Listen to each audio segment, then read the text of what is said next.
It's like 8 o'clock, it's 8 o'clock. Come on, TV. I can still see that very clearly in my mind. I did shochu in my apartment. Doing a job for a distillery through a contact of mine.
there, Frank? You're hearing stuff now, Rebecca.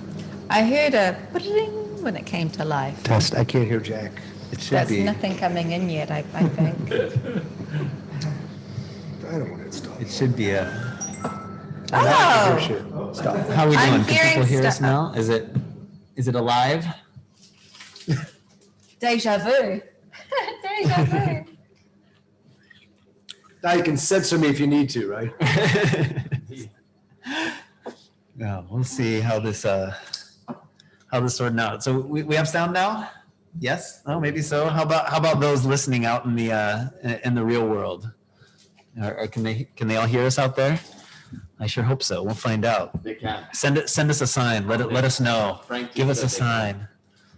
There's They're a actually out there. big delay, right? There's probably depending on It's what you're about tuned a into. 20-second delay. Yeah. Yeah. It's a bit longer on YouTube. So just have yeah. one ear open. Yeah, for Facebook, YouTube, there's going to be a massive delay. If you So go I straight to the just said Zoom- there's a big delay. Oh, that's not. We'll see how this all works out. Sound okay, all Right? okay. And the sound is here. Oh, The sound is good. Sound is back. All right. someone's saying. Oh, no weird. sound. Sebastian ran away. We hear you. Good. You hear? Okay, good. Good. I good, think good. I'll just listen to this when we get a I think- question. Yep, that's the way to approach this. Yeah. I think Otherwise, it's confusing my little brain. it will scramble your little Uh. brain. Where's all right? Wait, how are we supposed to use it? I would When say that someone until calls when in, somebody calls in. Or when we have an interview, listen to it, but there's a big delay. Right, but so unless there's a question or interview, Yeah. we're just kind of like. Yeah. Yeah, I would. So we get to pretend to be DJs. Right? DJ mode. Or NFL. Bum, bum, bum, bum. Yeah. So Are party. we live? We're live. We are live. We are live. Thanks for the countdown, Here we go. Justin. Thanks for the big notice.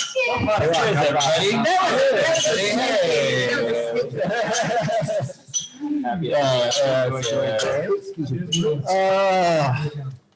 To Frank and Imada-san over there, behind the blast shield and behind the Let's all give in them a the safety zone. Cheers to you, gentlemen. Cheers. Cheers to you, gentlemen. Ah. Just Ah. cheersing in there. Photo. Thank you. I was taking photos. Oh, no, he's finished. There's a 20-second delay on everything. For those of you just tuning in, expect this for the next 90 minutes, more or less just general chaos. That is what you've signed up for, in case you hadn't realized. But this particular episode, it is for us and it is for you. You have made it possible for us to do this for 2 years. We started this not even knowing how long this is going to continue, or if anybody was going to care, or if anybody was going to listen. And voila, here we are. It's 2 years later. And in one of the most exciting years in recent memory, here we are going strong and having fun. So yeah, 2 years, it happened. Indeed, it's been a corker. Yeah, right. That might not translate to the rest of the world, Yeah, but in you the might- Southern you might- Hemisphere, it means it's such a good day that you could put a cork in it and bottle it. And bottle it. Yeah, so Bottle it's a it. corker. But I might Uncork uncork something in uncork that this one in the interim. So indeed, and I hope that all of our listeners out there around the world, and we seem to have be very fortunate to have followers from every continent in the world almost, it seems, apart from Antarctica, of course. I was going to say. However, wherever you are, I hope that you are sitting down, you're somewhere safe, happy and well with your favorite sake or just a sake that you had on hand, available to imbibe during this next, as Justin said, controlled chaos, Yes.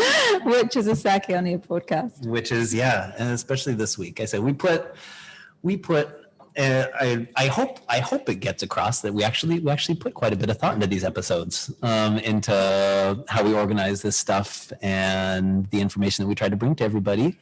And after doing this for 2 years, we decided we would do one where, we just thought we'd celebrate a little bit. Freestyle, full on freestyle. So we will do this as long as you send us things to talk about. The second you give up, we just turn to the bottom. Before the last train home tonight, hopefully.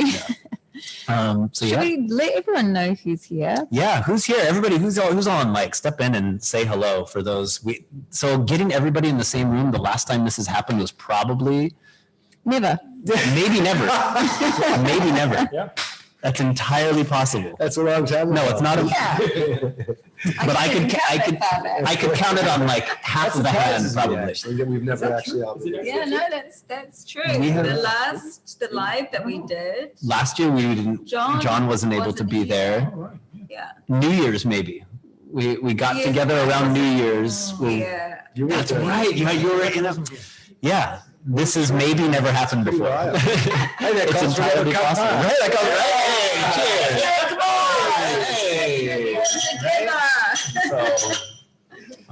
Cheers. Yeah. And ladies and gentlemen, please drink sensibly. Yeah. So we are celebrating. We're being somewhat selfish this week and kind of celebrating us. And in order to do that, we want to celebrate all of you, our listeners. So if you have anything you would like for us to chat on, talk about, dig into, whether you're watching on YouTube, Facebook, we're paying attention to the degree that our bandwidth will allow us. Send us your questions and we will dive in and we'll just kind of talk about stuff. We've got a couple of special guests that are supposed to chime in at some point in the evening. So fingers crossed that all of our behind the scenes tools work the way that they're supposed to. And if that works out, then we'll be able to chat with them and you can ask them questions as well. Otherwise, we're just going to be here kind of yapping and reminiscing and drinking and hanging out. And so I think in the lead up to today, we were talking about what this event would be. And I think everyone was pretty much on the same page, was that we wanted it to be about fundamentally the listeners, the audience, because communication is obviously one-sided. It's a podcast. It's not something that you can talk back to. Possibly you are talking back to us, but we just can't hear you. And I think this is hopefully a really good opportunity for us to engage with you and for us to, in some ways, be guided a little bit by your questions. It'd be interesting to hear what you're intrigued about, or things that you frequently ask questions that you feel haven't properly been answered by us yet, or just anything really, individually, or about us, or about the sake community, or sake. I think it's and shochu, of course, and aomori, or the Japan Sake and Shochu Brewers Association. Any question that you have, it's an open platform. It's your time, so get into contact with us through our various platforms. And we're looking forward to having a chat with you. There's already people asking where Imada-san is. So Imada-san, you can pop in front of either of these cameras in any form at any time and come say hello. You can send your questions to Imada-san. I think he's a bit of a pop star after that interview that you did with him, and it was revealed that he was actually a silent artist. Right?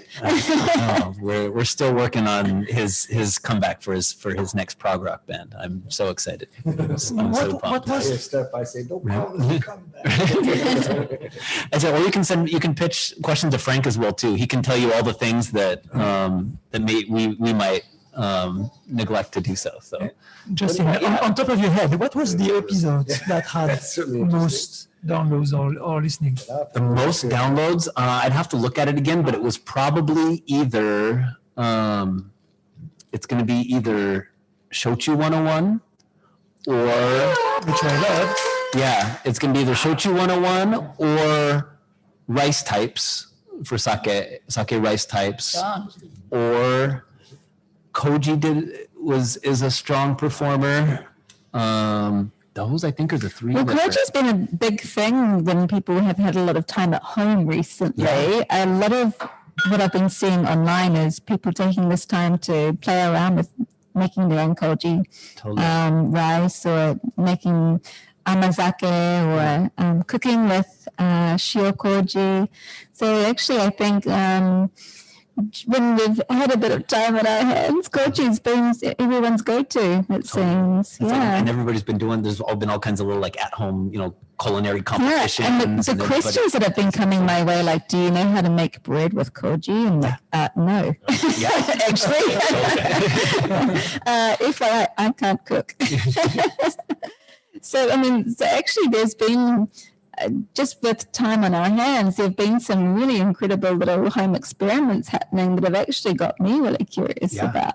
Oh, it's like this endless rabbit hole and trying to like, when you start popping into some of these groups and seeing what people are doing, like honestly, a lot of the world are doing incredibly cool things that a lot of Japan isn't even doing. Like, not that they can't, but there's just a lot of stuff that just kind of siloed off and just culturally, whereas the rest of the world is going, there's this thing that exists that technically is capable of doing this.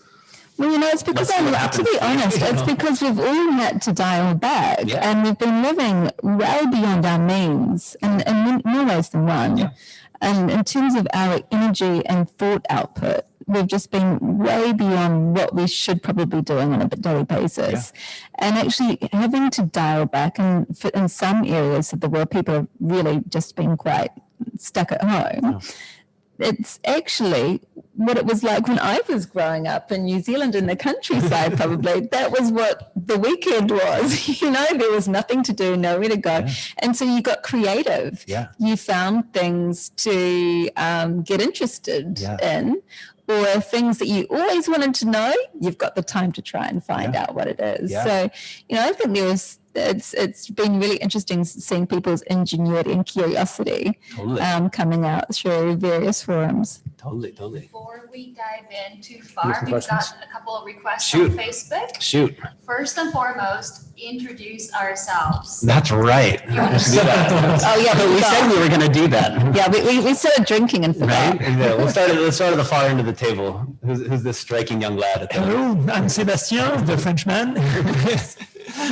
Very happy to be here. We're very happy to have you here. Second year, very exciting. Right. Hopefully, my voice still comes clear. I mean, it was a bit of a challenge at times, but very happy to be part of the team here. Yeah, loud and clear. How about you? Hi, everyone tuning in. Marie here. I will be responsible for taking all your questions and comments on Facebook today. So do send your comments through. Thanks to Fabs for requesting that we introduce ourselves officially. That's about it. I'll be on Facebook. Chris Hughes will be on YouTube. So do connect with us. That was not an introduction at all. Yeah. Wow. A bit too self-promotional. That was an infomercial. Call now. Oh, Yeah, sure. Yeah, sure. My name is Justin.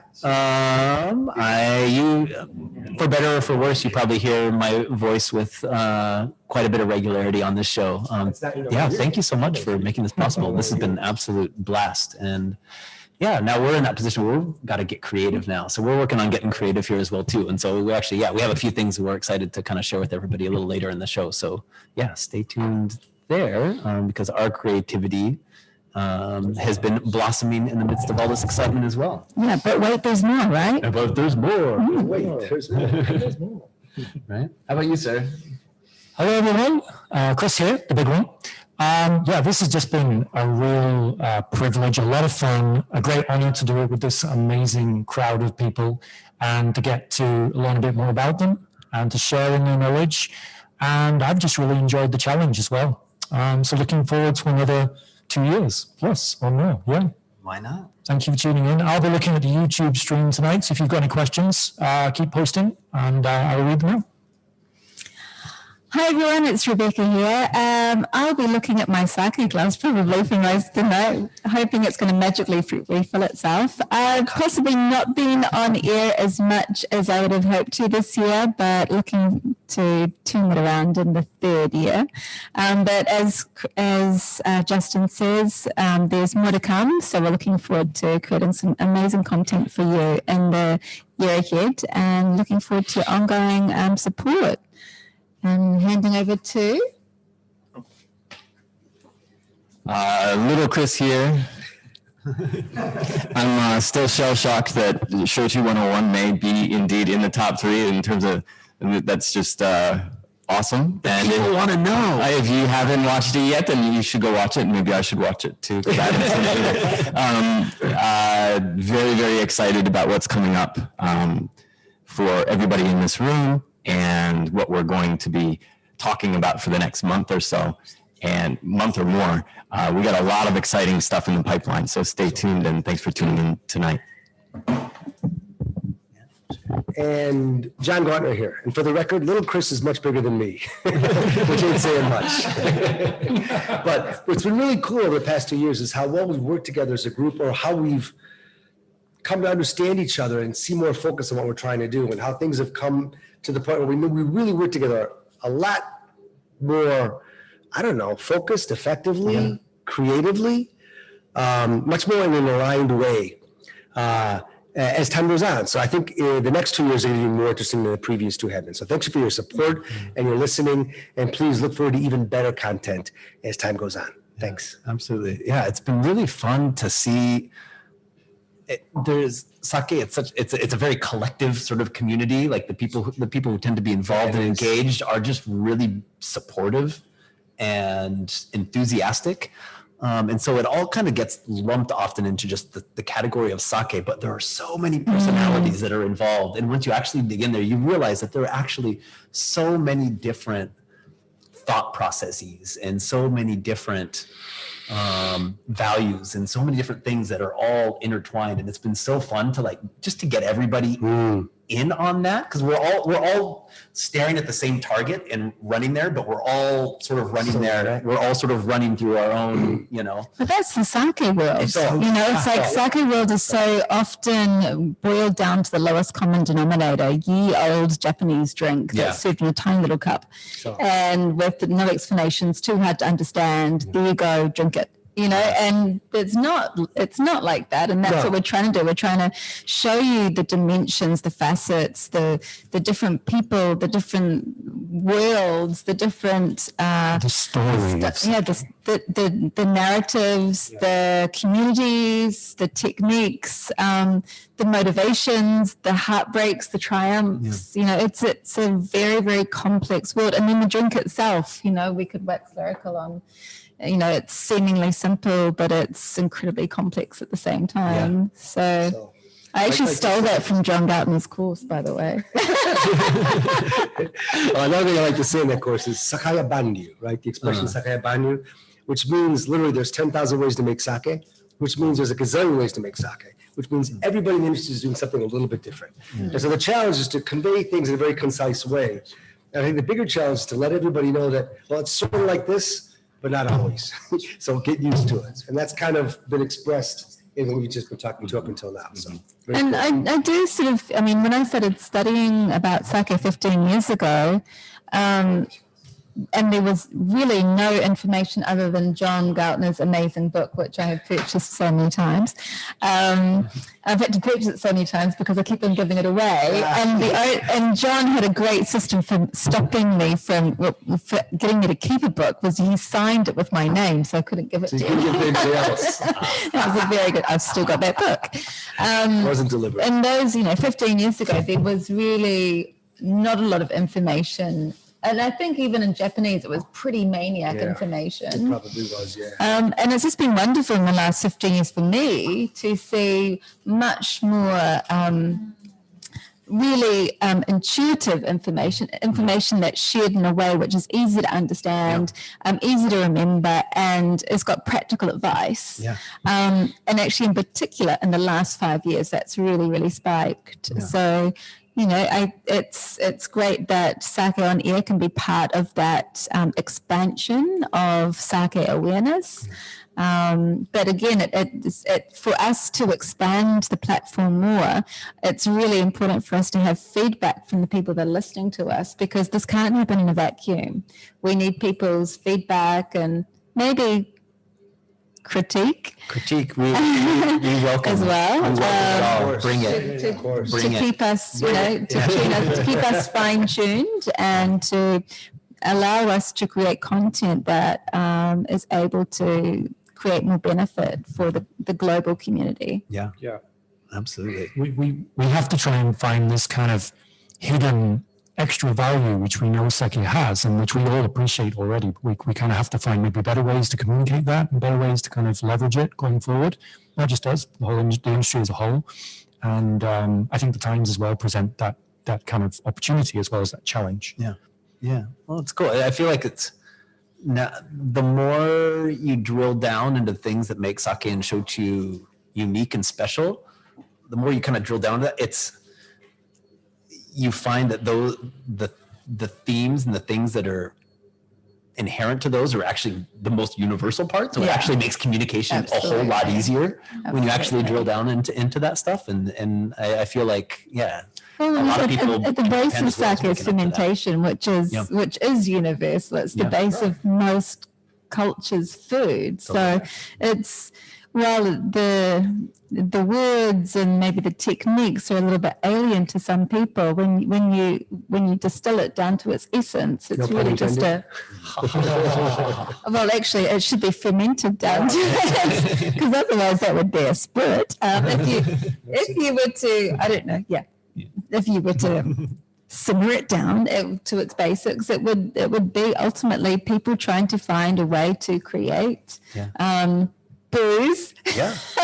And sometimes good at food doing, regardless of what people try and, regardless of the barriers people try and put in their why is it the way. monks around the world? It's always the monks as well. Religion. What's it with religion and alcohol? That's what I want. Well, no, it's like the Trappist monks in there, and then you've got shochu, which was made by the monks in like the mountains of The blood of France. Christ, the wine, it's the Holy Communion wine. It's like.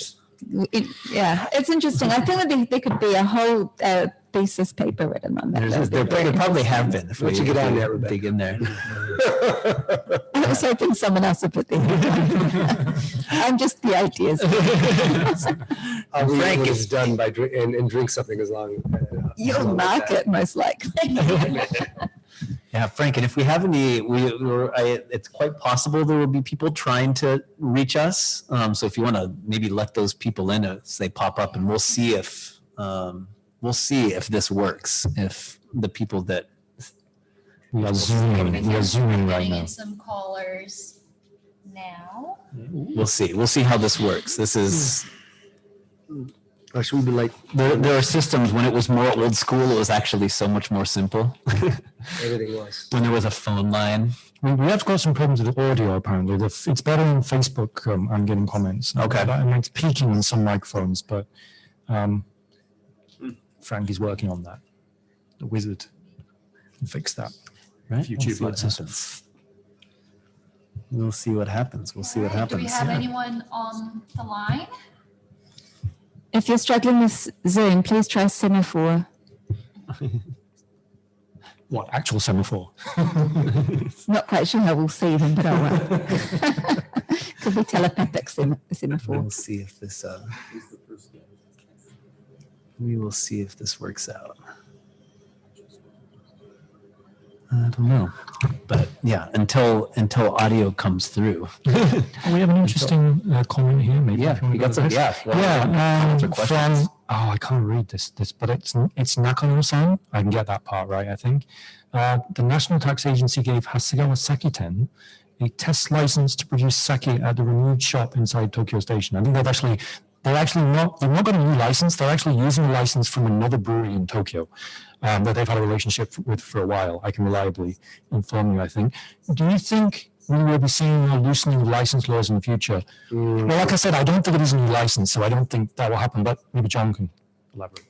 Well, I mean, it depends on how you want to analyze it. I think if you look like 20 years ago, there's like 0 new licenses, 0. And now maybe in the past 30 years, there's been 4, right? So you go from 0 to 4 in 30 years. And they've all been the same way, like appropriating the license of a closed brewery. No, those are separate. The ones in Hokkaido, 2 of them have been completely new. 2 of them.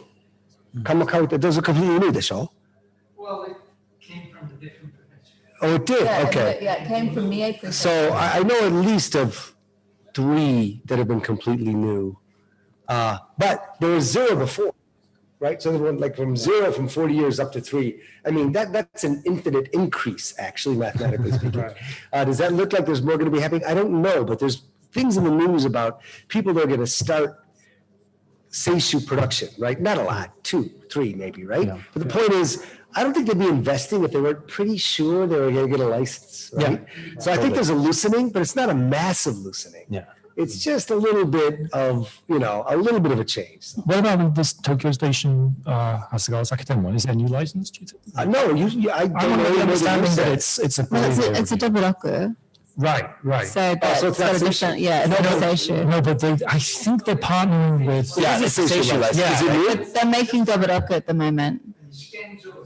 So Damashinki da, but it's new, so it is new. It is new, but it's just for, Because as he said. they do have a relationship with a brewery in Tokyo that opened like a couple of years ago, and I was just wondering maybe if they were working together on it, because I kind of heard something behind the scenes from perhaps that brewery that's what was kind of going to go happen. Oh, so you got advanced info? Yeah. Just to delete that. No. No, it's fine. It's fine. I think there is a kind of collaboration of sorts, but Yeah, well, I know the idea was to do like different types of test brews and stuff, so they could test market things and give that feedback to a brewery. So the idea is to be able to produce different sake or seishu products. Well, I tried because the semu came, I recently had caught up with the semu of Hasegawa Saketen and tried the doburoku, and they've got 2 types. They've got a regular doburoku and a momo or a peach doburoku. And they're lovely and refreshing. And I actually, if you've got a chance in your Tokyo station, go to the new Hasegawa Saketen store, which is being moved back to its original location, which is close to the escalators that go downstairs from the Shinkansen tracks. Grand stop. In the Grand Stop. I worked there for 2 months. So you can at the moment try 2 of these sake that we've just been discussing. So yeah.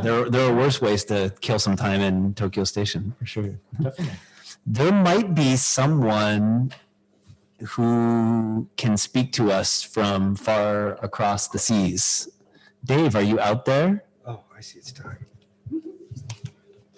Is he swimming here? We'll see. Dave, can you hear us?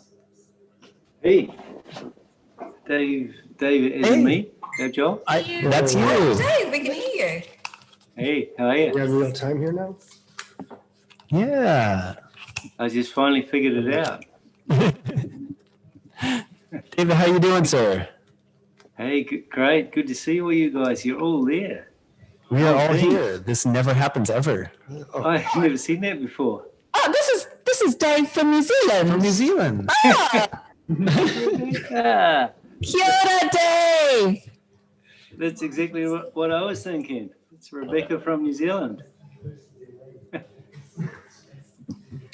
I can't listen to that because I'm getting too much reverb. But anyway, Dave, I'll just say kia ora, hope you're well in Queenstown, and maybe don't say anything to me because I'll hear it in a couple of minutes. Justin, why don't you take over? Yeah. Dave, I know it's late where you're at. So wait, how do we do this?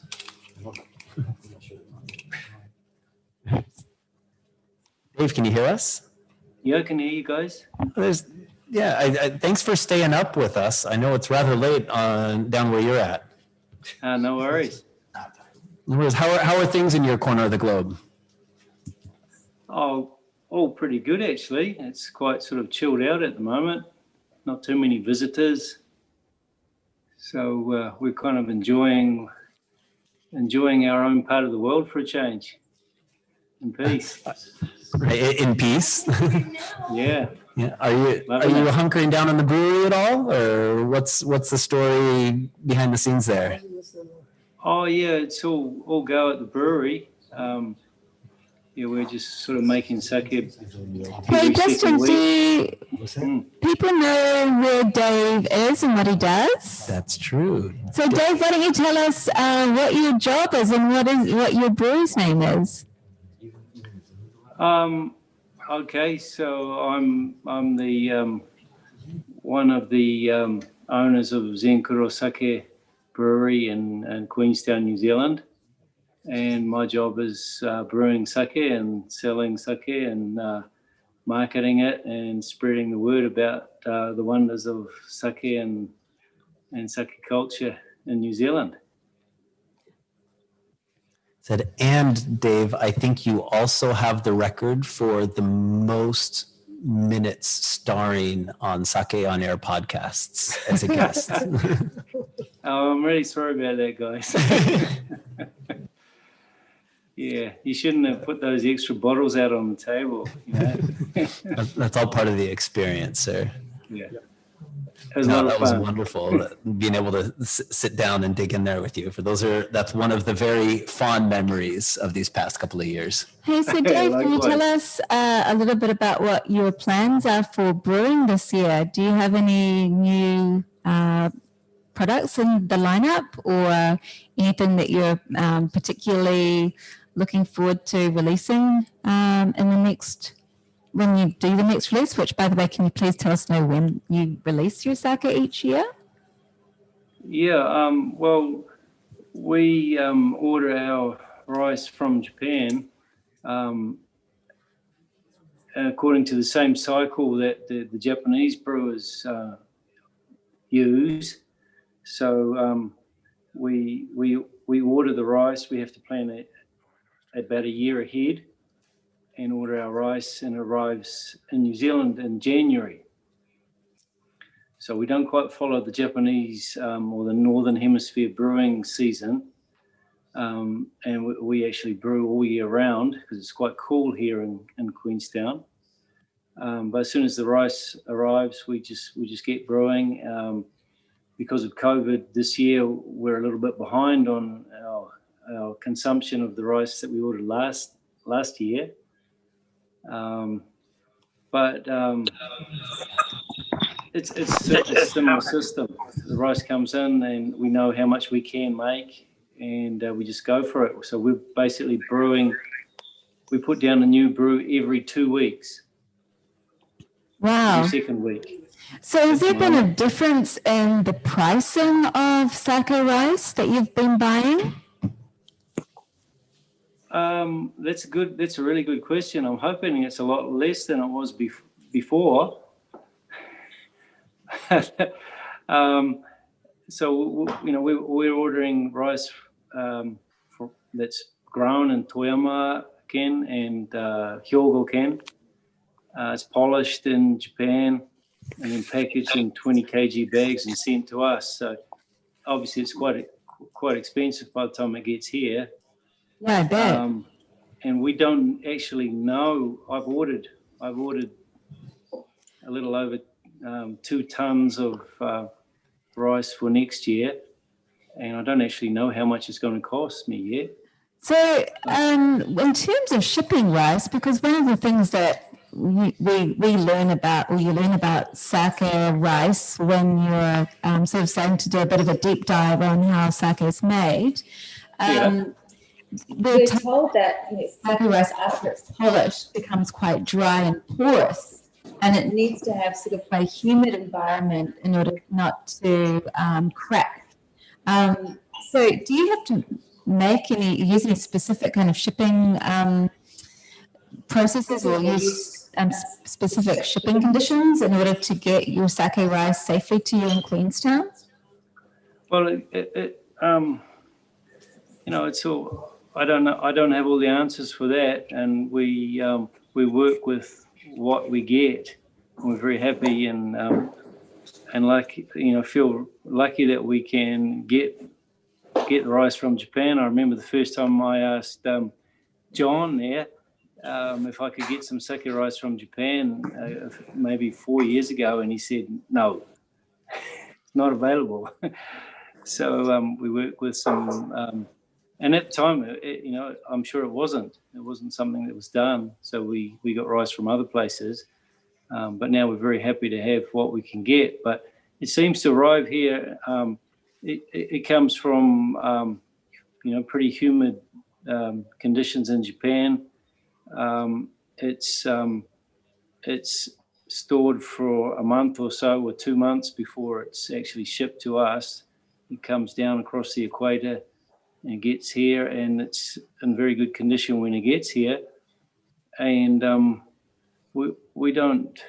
We just store it in our kura, which probably ranges between 3 or 4 degrees at the coldest time to about 18 at the warmest time during midsummer. So I guess it's fairly good storage conditions. And when we've steamed it, we don't seem to have any problems with cracking. Cracking or drying out. Of course, Dave? it depends. Do you climate control? Do you refrigerate where you keep it, or is it just the natural, what's the word? Climate of where you are. Yeah, no, we don't refrigerate it. So it's the natural temperature and humidity of the environment where you are. Yes.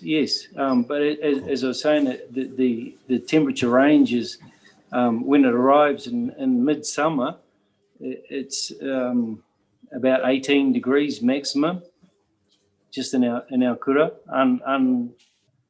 with a natural temperature, and midwinter it goes down to about 3 degrees in the kura. So I think it's fairly good storage conditions. But you probably know better, but it seems to work for us. Yeah, I was wondering what the ambient temperatures of the climate where you are were. That's what I was asking. Yeah. That's about it. Outside of the kura, it goes down to -5 winter, and outside up to 30. But just inside our kura, it's we have a pretty dark, shady place there, and with a good breeze going through, so temperatures range between, say, about 3 to 18 all year round. It's a nice range, very comfortable, it seems. Yeah. And I did initially store the rice when I got it in the cool room. We have a cool room which we use for our brewing room, actually. We call it our moromi shitsu, and it's set basically all year round at 5 degrees. And Marie knows all about it. She spent a lot of time in it. And I initially stored the rice in there. But then when I told the suppliers in Japan about that, they suggested I take it out of there and just leave it in the kura. And that was good advice. Why was it good advice? I mean, what changed or what improved when you took it out of the colder environment and kept it in the closer to cellar temperature environment? The rice, after steaming, it kept its, it didn't crack, basically. Yes, we do exactly the same, steaming it after it being stored in the very cold conditions, in the dry. It's because it's dry where we are. It would quite often crack, and it wasn't ideal. So we took it out, and then we steamed it, and it came out perfectly every time. Excellent. Dave, there's some other people in your hemisphere that are going to call in here shortly. You want to send a final word to our listeners? Tell everybody what's happening with Zenkuro, what they can expect in the next few months? Actually, I have a question for Dave, because last time we received him with a student, sort of, from Melbourne Sake. Yeah. And so I was wondering if this year as well, he's had students, or he plans to have students during summertime. Yeah. It's been a little bit difficult to get any students into New Zealand at the moment. But New Zealand's in lockdown still in some places. There's no one coming into New Zealand. But we have a new young brewer with us from Japan. Yuma is his name. He's been with us for about a year now. He almost went home just before lockdown, but decided to stay on. He's worked in Japan in the sake industry in places like Hasegawa Saketen. Is that right? so he's worked there. He's a good sommelier, and now he's learning how to make sake. So he's been a great addition to our team. We're hoping he'll stay on. But we once the borders open up, we hope to welcome more people from Japan to come and hang out with us at the brewery. And the question, something new for us is, I don't know if you can see it, but we finally, our first batch of daiginjo has it's almost ready for release. We've got the labels on, and we've used a mix of Yamada Niski Kojimai and Gohaku Mangoku Kakemai. We've got a daiginjo there. Beautiful. And You say a hopefully daiginjo, it's a straight daiginjo, it's not a junmai? Junmai daiginjo. Okay. Yeah, all junmai. Exciting. So that's a big thing for us. Something new. Other things that are new is we're now exporting to Hong Kong, working on Singapore, and we've got a good sake partner in Australia, Melissa Mills, who's spreading the word in Australia during difficult times, mind you, in Melbourne. Excellent. And interest in sake seems to be spreading in New Zealand. To our great surprise, during these difficult times and COVID times, I guess Kiwis are out supporting Kiwis, and the orders are coming in. We're being asked to talk at wineries and Marlborough and Hawke's Bay about sake by wine producers. So I can't quite figure out why, but I mean, there's all of this time for people to start to appreciate what great things are happening in their own country instead of looking abroad. So to be honest, I think it's about time. And I think it's also a wonderful opportunity for winemakers and sake makers to share information about their different worlds, their different techniques, and their different motivations. And I think that kind of communication can only lead to even better and more beautiful things coming out of New Zealand. So I agree. Thanks for all of your amazing innovation and pioneering spirit, Dave. You're an absolute star. Hey, it's great to see all you guys together. Yeah, it's great to hear your voice. I never get tired of hearing voices from overseas in this environment. It's so uplifting. And it's so lovely to hear the dropped vowels of New Zealand. So comforting for me. David, thank you so much for staying up late with us tonight. Thanks so much for calling in. And we will be following up with you very soon. And we'll be down to sample that daiginjo as soon as the world permits. You guys come on down, eh? Done. Sounds good. Thanks, Dave. Thanks, Dave. Thanks, Take Dave. care. Be well. Hang there. Good to Bye, see Dave. All right, so we've got Andre online for quite some time now. Trying to get Andre You can in hear it? That's cool. right now. If Andre can help us. Yeah, me too. We're forming a Zoom traffic jam. I'm having to listen In the the night feed is louder than Right. Yeah. if you're plugged into Zoom, that's Are you watching? Is Andre? Andre, are you there? Can you hear us? Can you hear me? There he is. We hear you, listen to YouTube. Andre. Hey gang, can you hear me? Hey, Andre. Yeah, we can hear you. Can you hear us? Hey guys, happy birthday. Ah, there he is. Thanks. We're celebrating. Thanks for celebrating with us. Yes, I can. That should be the answer to everything. Yes, I can. Andre, how are you doing, sir? Oh, I'm sure he wasn't understanding. Yeah. My son and I love that line. Oh, did Andre disappear? There was no specification about phone or computer, so I put my computer on. Do we really? That's a trick. Well, if there's, Have to speak. well, Andre's working on his thing. Let's see. Chris, did we have a question or two that we could yap on while we're looking at this here?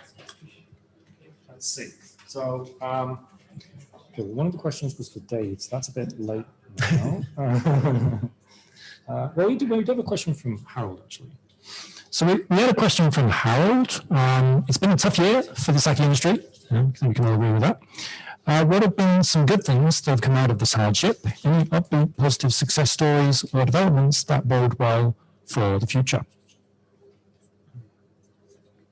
John's thinking. That was an easy question. Many new products to start with, and Nomikorabe, way to compare different polishing ratios and polishing techniques. I mean, personally, I saw a lot of creativity in terms of limited release, new products, new way of introducing a brewery through its product. Yeah, through different appeals. Yeah. Hi, guys. To me, there were two things that I thought were good, and most of them are related to experience, right? So one observation I thought was good is actually the big brewers whose production has been contracting for years in favor of smaller brewers. And again, they're all great, but they're the ones that have weathered this the best because those people that drink cheaper sake are still drinking it. And that's unfortunate because those produce more expensive sake have been suffering a bit. But to me, to see the bigger brewers be able to actually do well in a tough time bodes well for the industry in the long term, I think. And one of the things that was interesting is that, so look, rice, so the brewers couldn't use all the rice they had last year, right? So they're storing it. And then orders for rice this next year are going to drop, which means orders for the next year will drop. But I've heard that because people aren't eating out as much, table rice orders are dropping as well. And that's really going to hurt the rice growing industry hard. However, what we get is experience. The sake industry doesn't really have a whole lot of experience of storing rice more than half a year at a time. They're going to get that experience this time. Hopefully it'll work out well. But either way, they're going to know what works and what doesn't work. So not if, but when something like this happens again, like, all right, from our experience last time, we know that we have 8 months or a year. If we store it this way, it's better. If we do this, it's going to lead to a lot of experience that will probably make the industry stronger in the long run. Yeah. Neither of those two things are particularly bright things, but they are two positive things I think that are going to be come out of this. Well, there are some breweries in Japan that are playing around with aging their rice. For example, Aramasa ages their rice and releases actually their vintages based on the year of the rice, not necessarily the brewing year. So if you were to buy Aramasa sake from Akita, it will have a Georgian calendar, Gregorian calendar, a year rather than a sake brewing year. And that's actually the year that the sake rice was harvested in. And then it's aged. So sometimes Adamas is putting up things which are 2016, and it just means that the sake, it doesn't mean the sake was brewed in 2016 necessarily. Maybe it's that the rice has been aged for that length of time. And then of course there's the famous example of a brewery like Dasai or Asahi Shuzo that freezes their rice. So I don't think they do that anymore, actually. Oh, they don't do that anymore? I've been chided. Oh.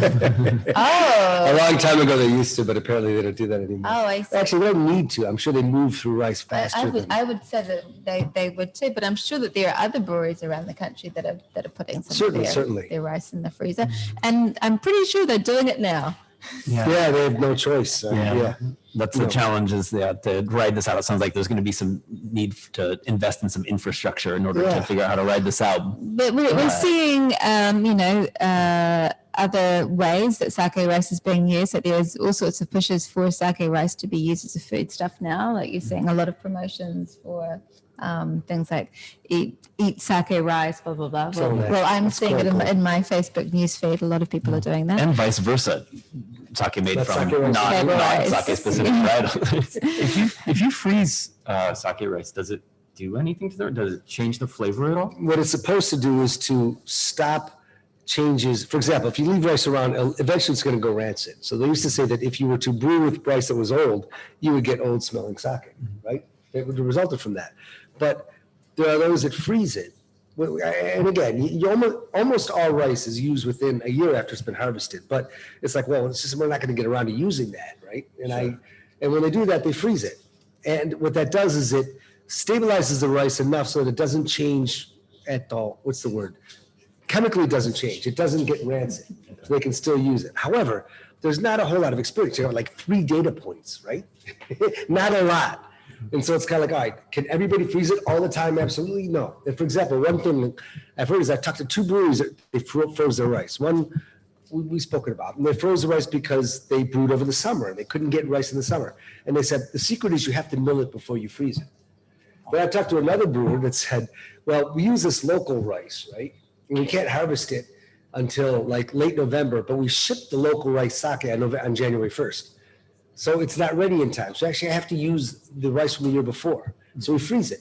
And the secret is you must not mill it before you freeze it. And the point being, seriously, nobody really knows for sure how to handle rice as time passes on. Well, to be honest, it would seem more logical to me that you should polish it first, because just my experience of my own freezer is that things get brittle and dry out when they're frozen, and then the defrosting process they get mushy. And you're 100% correct, and they're aware of, because moisture is so important, right? So again, I was talking to somebody the other day. He's like, well, but they don't know at what humidity they should freeze it. So the point is, okay, we'll freeze it, but we'll humidify the room in which we're freezing it. How much? I don't know. So the point is, again, welcome to the sake world. There's 8 million things I got to play with. Can I ask Chris a question? And 7 million opinions. Sorry. Chris, what about freezing the shochu world? There's a lot of freezing of sweet potatoes. Yeah, a lot of freezing of sweet potatoes. And one thing that happens is the sweet potatoes sometimes get a lot sweeter. For instance, Creole from Yachioden, they freeze those potatoes for about 2 months. Creates this really nice sweetness in them, and they do that particularly for that purpose. So that's why I asked the question actually before. Cool. And then again, and to John's original point, the nice thing that's going to come of all this is we're going to suss out best practices on all the stuff as a result of this, and we're going to be stronger in the long run. There's also freezing sake as well, because as everyone knows, I'm the storage temperature warden. And one of the things that we're looking into at the moment is gathering broader research on freezing sake and different types of sake, because as John says, there is some research, but it's not a great sample size. We need to have much broader and comprehensive experimentation and comprehensive tests done, so that we can have a good sample size from which to make some conclusions from the statistical results that are coming out of those tests. Absolutely. Yeah. And so it sounds like, I think our guest disappeared, and what? Whoa. Speaking of shochu, what about shochu? We got our friend Andre online, who runs a shochu and sake bar in Melbourne. Have we still got a perfect Andre segue? Hello, Sorry, can you hear me? waiting. I hope you're Hello, still Andre. there. How's things? Oh, things are lovely here. Look, can you see us? This is a small slice of heaven right here. Yeah. Oh, sorry, I sorted out my technical problems. No worries. Thanks for staying up and tuning in with us here and calling in. How are things in your corner of the globe? Oh, well, it's been one hell of a roller coaster ride this year, I can tell you. I can only imagine. Especially where you are. Oh yeah, I mean, I think we've had the hardest lockdown of pretty much any city in the world, I think. Do you want to, real quick here, you want to tell the world who you are and where you're calling from and what keeps you busy? Yeah, well, I guess, I wear quite a few hats in the sake sphere. I mean, I'm a restaurateur, so I have izakayas and sake bars in Melbourne. Sake consultant, sake educator. I'm a sake importer. So I pretty much do it all. One man show. Excellent. And you're also a previous ghost on Sake on Air as well. Yes, yeah. That was back in like March last year. I think so. That's actually one of my I have a lot of wonderful memories of the show, but the impromptu encounter and then recording in like the freezing cold at like 7:30 in the morning outside. That's great. Yeah. No, I mean, that's What's the background to I'm that? not the only one in this. What's he talking about? Yeah, it was at Sake Flea. We did a couple of recordings there, and it was just by chance that you were in town that time, and we all connected, and we're like, gosh, if we're all in the same place at the same time, we should just sit down, we should have over a few mics here. And we already had a full schedule during the event, and so we're like, well, if we're going to do this, we'll just have to meet in the morning. And so we did that, and I remember it being chilly and being very bundled up over a table outside while everybody else was setting up for the event. So, kind of glad I missed that one now. It's great. It's great to see you guys. Great to see you, John, Rebecca. Long time no see. I know it's possibly been about 9 years. Well, actually, you have the honor of making me almost miss my sake samurai ceremony. Did you get him hammered? Oops. Sorry. Yeah. we had such a big night that somehow in the wee hours of the morning I got a fishbone stuck in my throat, and I thought I'd have to go to hospital. And this is like this is the day before. This is the day before I'm due to go down to Kyoto for the Sake Samurai inauguration. So, yeah. Oh, so no wonder I haven't heard from you. No, we did bump into each other at the Craft Sake Week a couple of years ago, I think. That's right. No, just teasing you. Oh, well, look, it has been a while, and we hope that you can get back to Japan real soon. Yeah, no, I mean, I had a trip to book. I was supposed to be there last month, but I mean, nobody's going anywhere at the moment. So it was a shame. I was really looking forward to getting back. Well, nothing's happening that you're missing anyway, for the same reasons. I think you're just saying that, John, to make me feel better. No. I'm happy to try to make you feel better, but that's not what that was all about. Well, yeah, no, I mean, thanks for inviting me on to say hello, and congratulations, guys. It's a fantastic achievement and a fantastic show. Thank you so much for good luck the to kind you, words and for Andre. celebrating with us. Yeah, best of luck. I know you're up against a lot down there, but we all have plenty of faith in you and your team down there and that side of the world. And you're a sake samurai. You can deal with anything. Exactly. Well, it's been surprising because obviously the restaurant industry is a disaster, but I'm predominantly import, Dasai, and I mean, that's just going crazy at the moment. So everybody, it's great to see that, I mean, obviously the restaurant industry is not doing well, but I can tell you what, everybody is at home drinking sake, which is fantastic. So cool. That's the way it should be. Yeah. So, there's a downside, but there's also an upside. There is indeed. Well, thank you so much. And I guess it's pretty late at night over there now, yeah? Yeah, it's about 11 o'clock, but kampai. Kampai. Well said. Thank you. Thank you for kampaiing us here with us this evening, Andre. To you, sir. Cheers. You take care, and we will follow up with you here very soon. Okay. Take care, guys. Thank you. Thanks a lot. Be well. Oh, that was nice.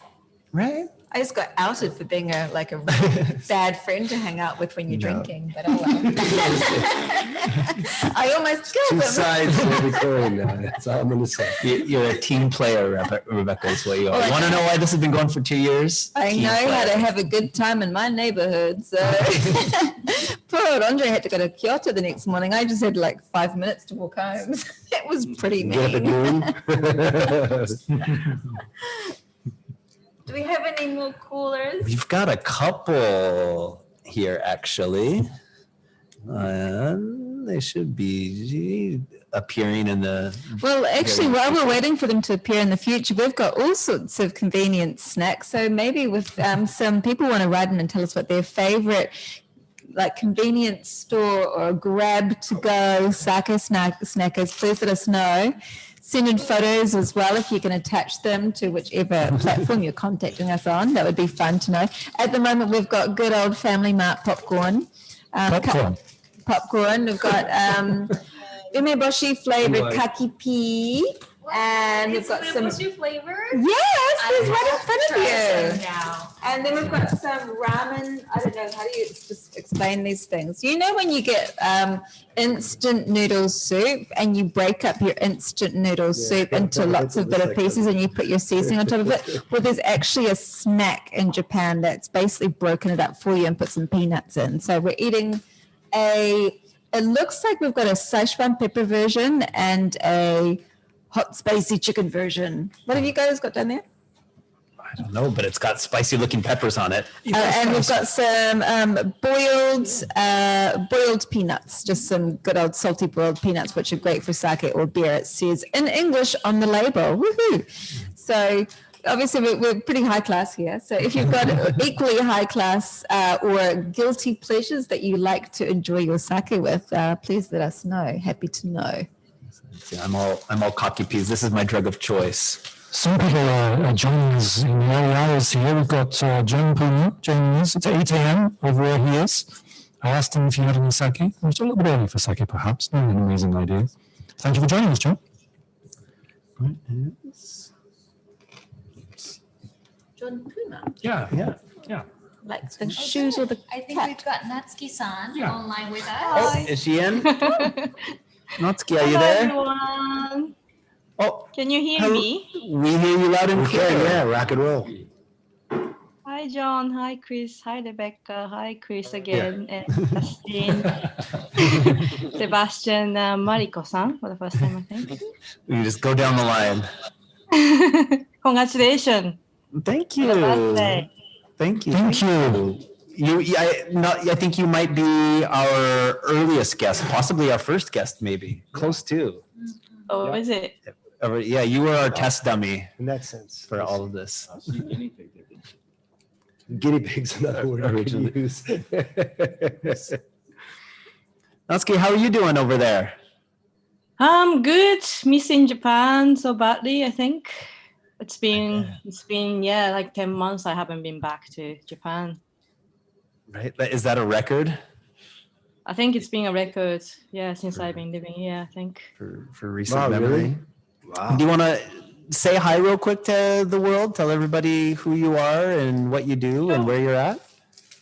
Yeah, hi everyone. My name is Natsuki. I reside in London, United Kingdom, and I am Sake Samurai, and I work with WCT Wine and Spirit Education Trust as a Sake Qualification Development Manager, and also running a museum sake, and which promotes and educates sake in UK at the moment.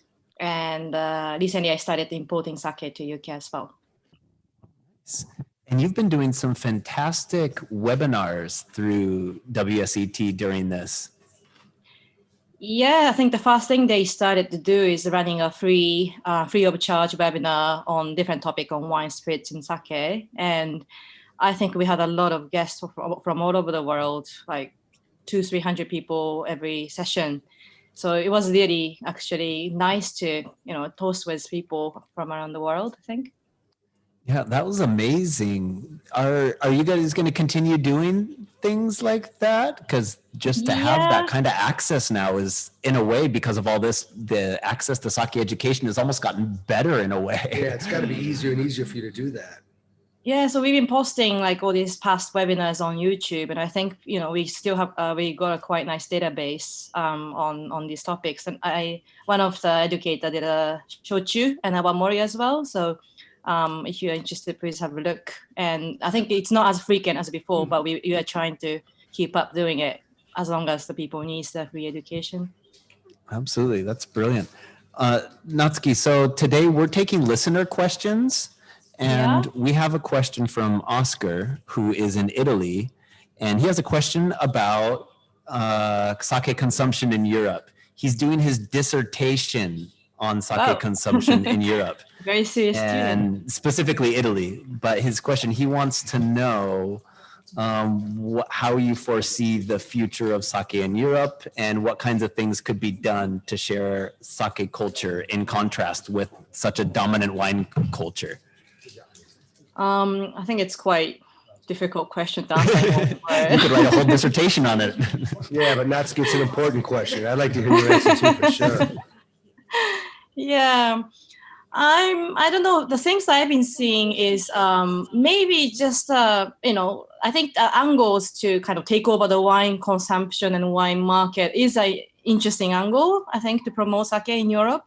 But I think another angle is sake is this kind of wider range of fermentation product.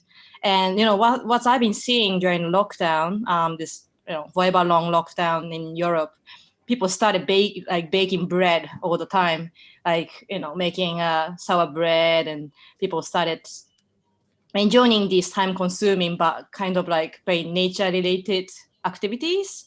And I did dobroku making during lockdown, and it really helped me to calm down and also kind of almost like a therapeutic feeling to touch with koji and like looking at the dobroku growing every day. So I think just kind of this whole movement of fermentation from Japan doesn't have to be related to koji, but just in general, I think all the consumers are quite keen to learn. So I think just to revisit sake as a whole, as a fermentation product, and it's a very just being a superfood, I can say, maybe a nice, interesting approach. Excellent. Oscar, there's your abstract right there for your dissertation. Done. See, look at that. You reach out to the community and your homework gets done. I like the dissertation. We're here to help.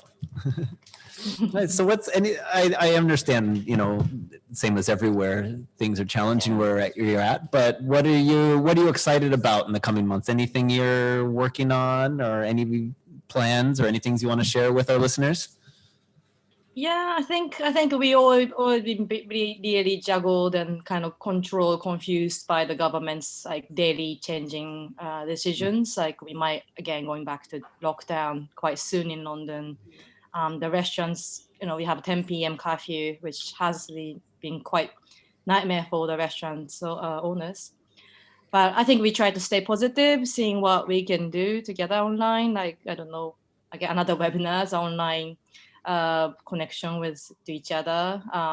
It's going to be winter, but maybe any outdoor activities relating with eating, dining and drinking might be quite fun. And I think we kind of gone through all these phases and people kind of try to take whatever is in front of you and just try to be positive and have fun, I think. In terms of sake, I think we relied too much on restaurant consumption. So, even though we still try to collaborate and, unite with all the chefs and restaurateurs, we try to maybe promote more on how we can enjoy this drink in a daily life, so at home. I think so a lot of people posting some recipes or things they can cook easily at home to pair with sake. I think that's been quite positive to see. Natsuki, can I ask you a question? Yes, John. If you look at wine, and maybe you don't know this, but if you look at wine, what's the ratio of at-home consumption to restaurant consumption in the UK? Actually, I think that might be a difficult question because it's going to turn on real cheap wine and expensive wine. But do you have I guess what I'm driving at is, how does sake compare to wine in the premise versus at-home consumption? I don't know the exact percentage, but the wine consumption, I think it's quite heavily on the home consumption. Home is more than restaurants. I think so, yeah. But I mean, I think per value, it might be a different, but per quantity, obviously, it's at home. Okay.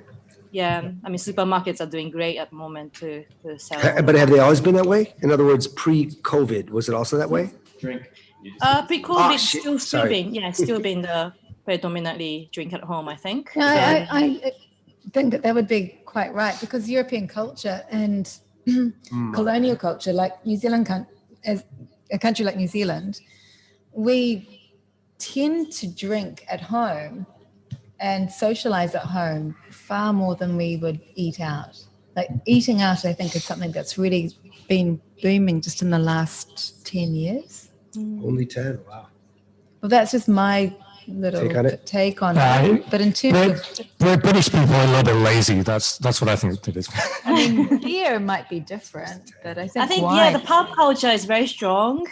So I'm sure maybe beer might be half and a half or something, but for wine, obviously, I think it's much more common to drink at home, and I think COVID really pushed. That's cool. The point is, though, sake's got as much potential, is what I would think. And do you agree? Mm-hmm.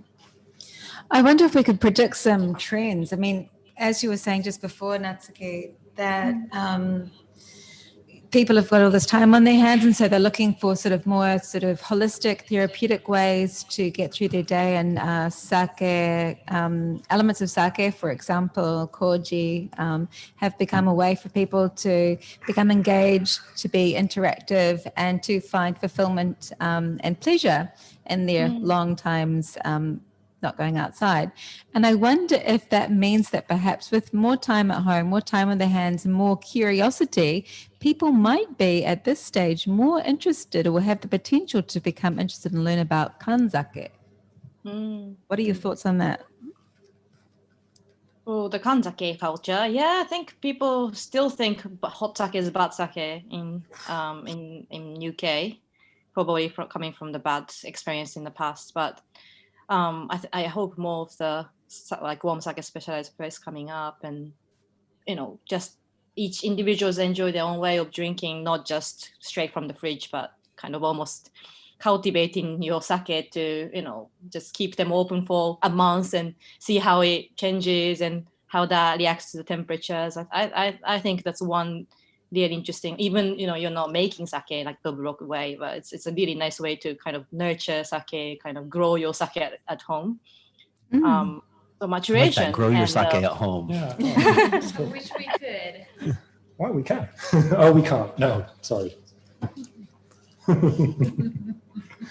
Yeah, I think like also as well, maybe like in the UK, I don't know if this would work, but pushing the health benefits of sake could be one way of promoting it further afield as well, especially in these times. People are becoming more and more health conscious, I think. You're going to pick any alcoholic beverage to drink. I'm not going to say it, but maybe as with shochu as well, of course. Shochu first, and then sake. But yeah, I think like promoting it as a healthy beverage, that might be one way of going about it. You have to be careful, of course, but that might be one way of going about it. Yeah, I forgot this component. Maybe Justin knows. The type of chemical that comes out from the koji actually that suppress the depression and the stress level or something. Do you remember what it's called? I know what you mean. What is it called? Kojic acid. Yeah. Something like that. Right? Kojic acid, maybe. Yeah. That's it. Yeah. I think that's a great discovery, and not many people knows about it. Koji face packs. It is. They're selling in Japan anyway, so. I have to look at that again. There was something in that research that was like slightly dubious. I have to look at it. Only slightly dubious. Something that's reproducible, right? That's independently verifiable and that's measurable. Yeah. If we get that, sake is gonna just it's on smoke. Yeah. Listen to us. We definitely sound like people that have been like doing a lot of our research on newspaper articles or online articles about various analysis of COVID. I've been reading so much dubious information in my Facebook feeds that I'm like, but what's the sample size on that? Has it been replicated? Right. I'm starting to talk like a scientist. One guy in Sendai lived longer because I had a brewery tell me that like 2 sake a day keeps the doctor away. He literally told me that. And I said, sounds like a "Well, sales strategy." is that really true? And then I heard the other day someone say that having a glass of beer or sake in Japan is considered to be the same as taking a bath. There are living examples of everything. So, right. There are living examples. And there's also talking something into place. What's that? Talking something into place. Have you heard that expression? It's when you say something enough, it becomes real. Right. Oh, right. A couple of governments doing that at the moment.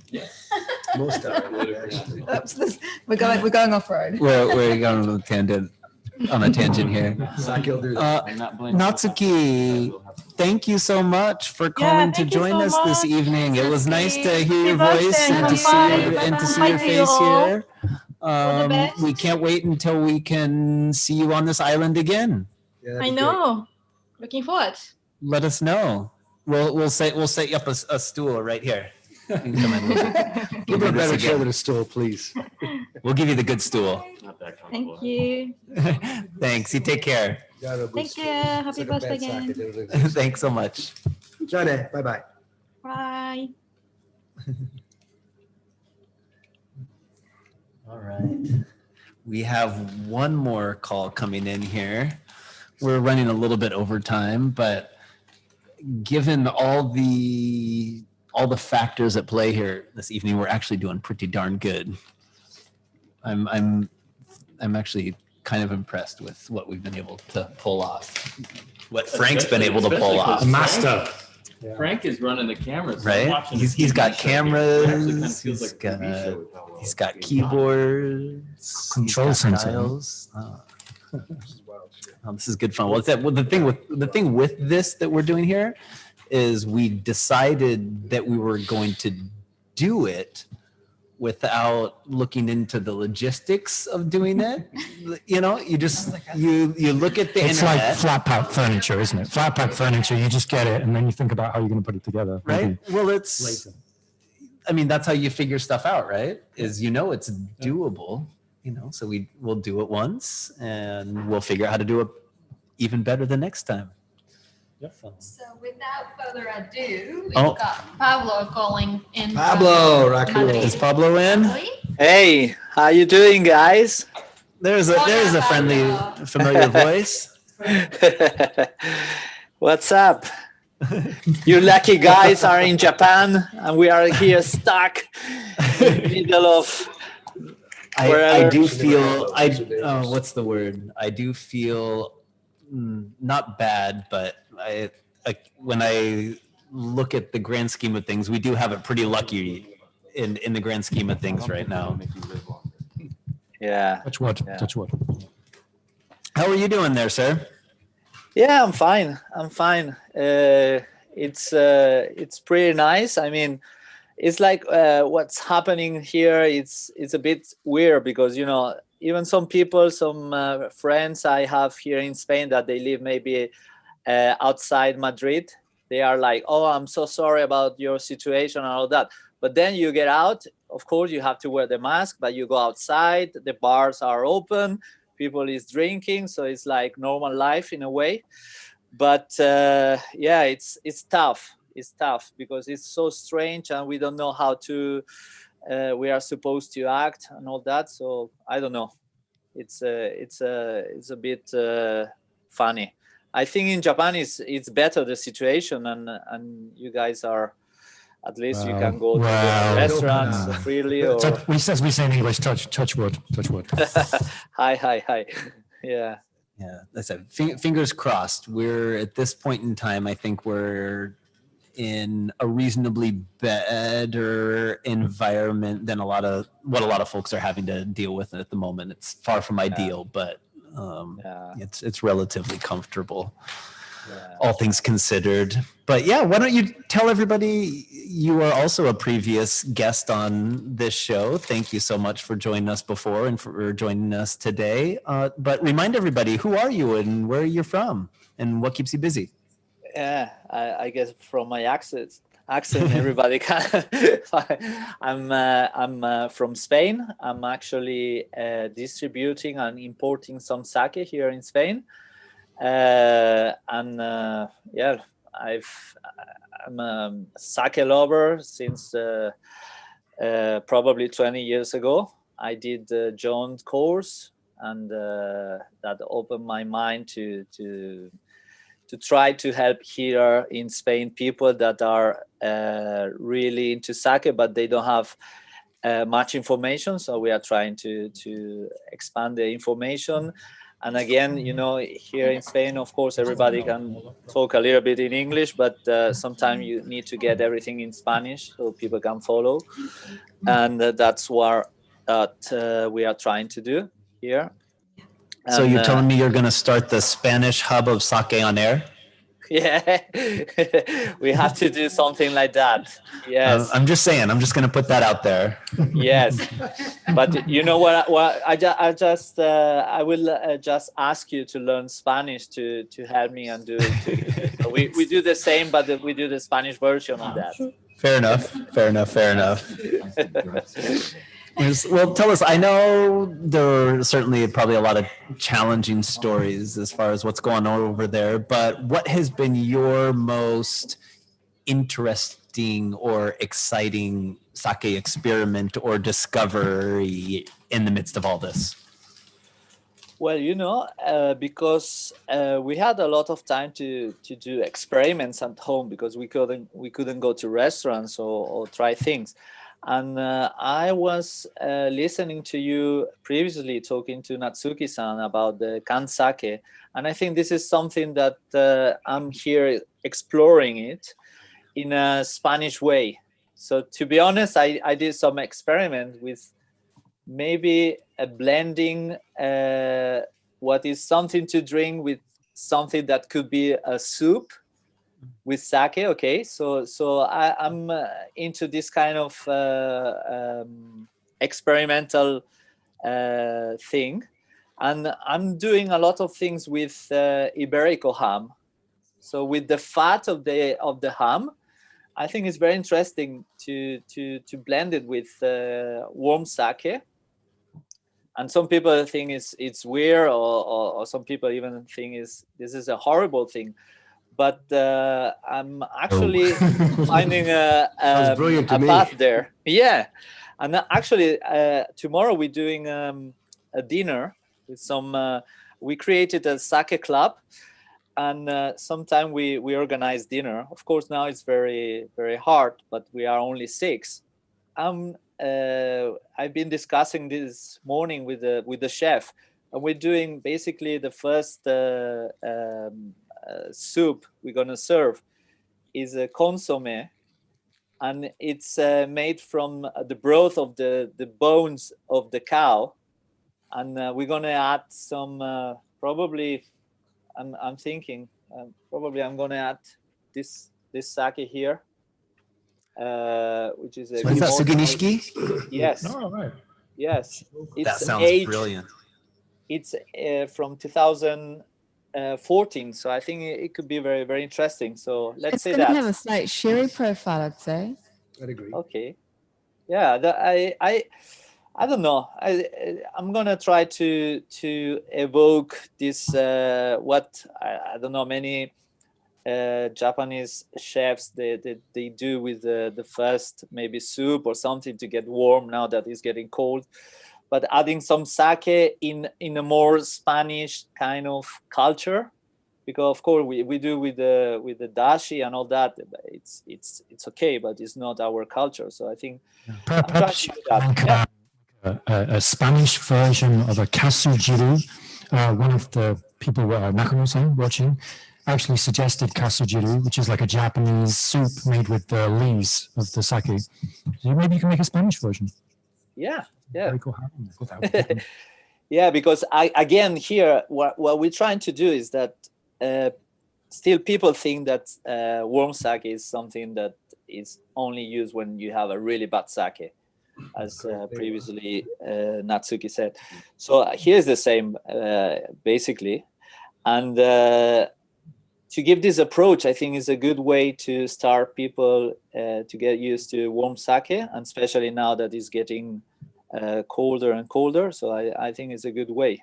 And also to get people out of the ginjo-ka cold sake that, of course, is really nice. But people think sake is only John's that. doing a Mexican wave for you, just by the way, an internal Mexican wave. So, but Pablo, what you're saying, I think what I hear you saying is that, you're trying to find ways for Spanish, for people in Spain to use sake in a way that's intuitive to them, like in a way that they're familiar with using an alcohol with food, rather than experiencing sake just through the Japanese cuisine route. And so I'm not particularly knowledgeable about Spanish food, but I am aware that sherry is often used, and sherry's got many different forms. Sherry is often used in cooking, and is something that maybe substituting sake for sherry might be a way to encourage people to go down the sake discovery route. Is that what you were saying, or am I misinterpreting? No, that's linked it to the thing I was saying, because eventually, like this kind of consomme soup that we have here in Spain when it's cold, it was made with sherry. So yeah, it's very similar.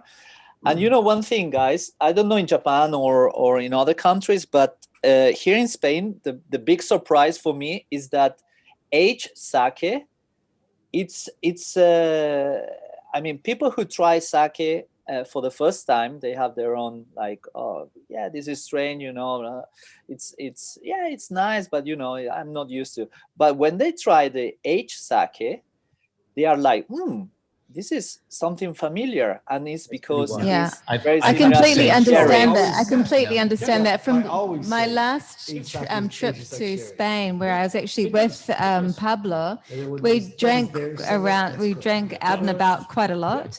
And one of the things that I noticed was the seasoning, the very, very salty, very umami-rich food, and also a lot of vinegar, a lot of sourness.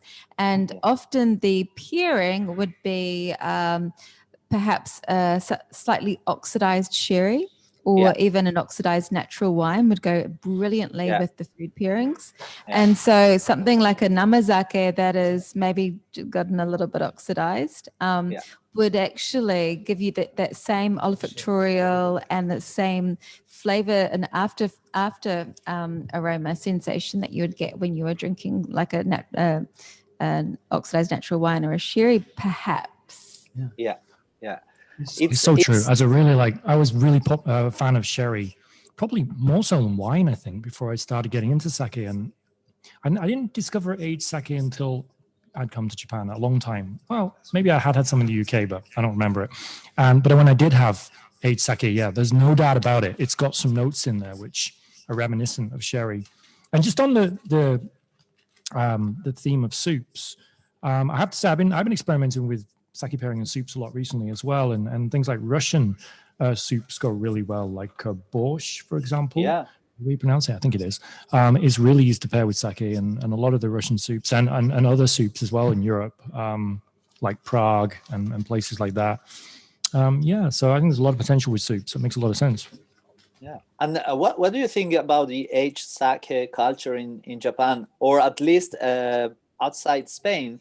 Because I heard some people that they are saying that no, aged sake is not nice. I prefer the fresh one. But what about in Japan? Because I know I've been to Ueno-san bar down in Shinagawa, and it was amazing. He moved to Ginza now. He moved to Ginza. He's in Ginza. Oh, really? Yeah. Yeah. So how is the aged sake scene in Japan nowadays? I think it's very niche. Yeah. It's super, super niche. There are some hardcore fans, and there are people that might dabble in it. But actually, where I see the hugest potential with koshu or aged sake is with Chinese food, actually. If you've ever had in various regions as well. So Cantonese, a lightly aged koshu can go well with very like classic, simple flavors of the Cantonese cuisine. And then when you start to get into more robust flavors as you move up the coast towards like going up to Shanghai, and of course those fiery flavors that we're familiar with the Sichuan? Sichuan region.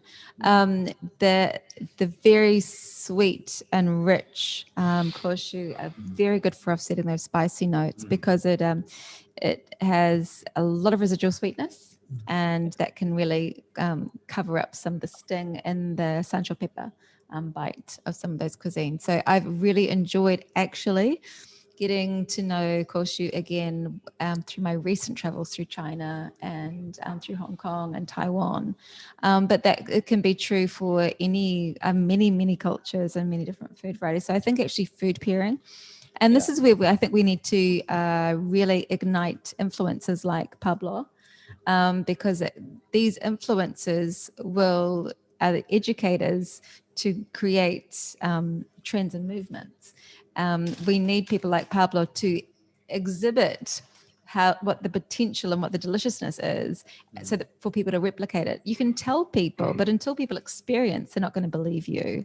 So I think what Pablo's doing in Spain is really, it's fabulous, fabulous work. And we need to be probably doing more of that kind of stuff, and more of a mainstream level in Japan, instead of marketing koshu to the maniacs that already love it. Yeah, sorry. Go ahead, Pablo.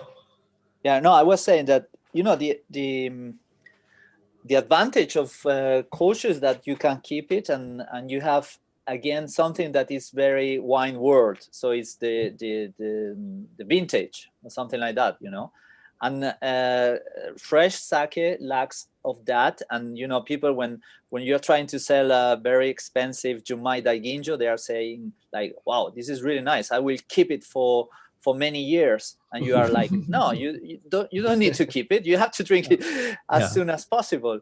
So this is something that for aged sake is really interesting. Another thing, and that's the most amazing thing for here newcomers that try aged sake in Spain, is that they are like, "Wow, what sort of oak are they using to age this sake?" And you go like, "No, there's no oak here."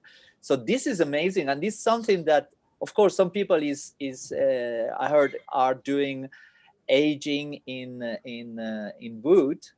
But there is a very nice path to explore there, because then you get more complexities and stuff, because it is kind of a trend. I think everyone has either got at least one Kimoto and one barrel aged product in their lineup nowadays. So totally. it's sort of become the new thing, and especially with the young brewers or the new generation brewers who are now not that young or new generation at all, actually.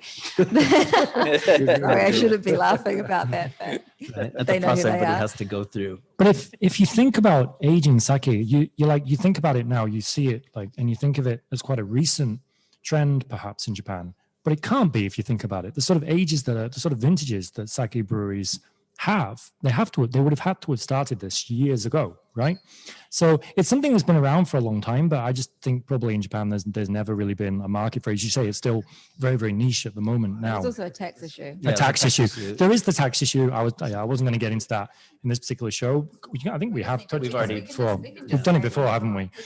But yeah, there's no decentivization behind, there's nothing to stop breweries.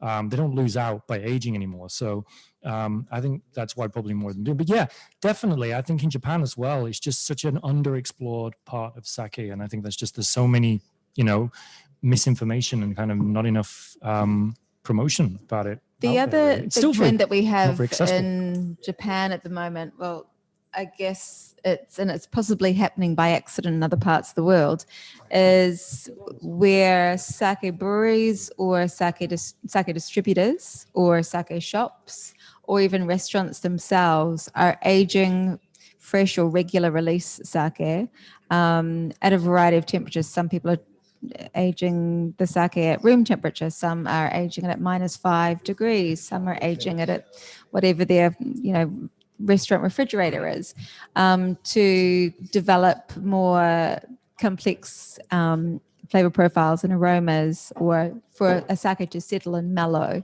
And sometimes even to create a sake that is not of the brewery's vision, but that is maybe more of the restaurant or the distributor's vision. So this is also something that people are doing, but it's you do need to sort of factor in that the brewer makes a sake with a certain vision in mind, and so that to be responsible, I think it's important if you're a distributor or if you're a sake shop or you are a restaurant, to make sure that the guests understand that you're actually by yourselves aging the sake beyond what the brewery has suggested at conditions that maybe the brewery hasn't suggested, to create your own flavor profile. Otherwise, people would drink that sake and think, oh, this is what the brewery makes each year. That's not what I want. I don't think it's a case of just the brewery playing safe, though. I think generally there's a lot of breweries out there that just haven't experimented to that extent yet. There's still a lot kind of, exploration that needs to be done. I don't know, maybe my opinion's changed a little bit recently, but yeah, I no longer think it's just I did the say that breweries. breweries are doing it, and breweries are Yeah, part of yeah, this yeah. as well. I'd say, but breweries will most often label their sake with "this has been aged for a couple of years at the brewery," and so that's just where there can just be a little bit of gray zone for the consumer.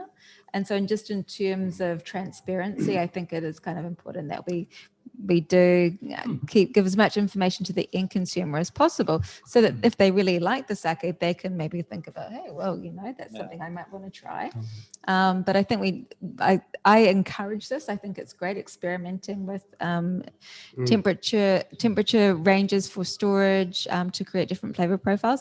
But I also do believe at the same time there needs to be transparency with what's happening. Yeah, and Pablo, two things real quick on this. We were asking about the Japan market with Koshu. I think it will, my guess, the nice thing that Japan does is it does niche markets really, really well. And so I don't think Koshu is going to necessarily grow a whole lot, but it'll probably get more and more niche and more exciting.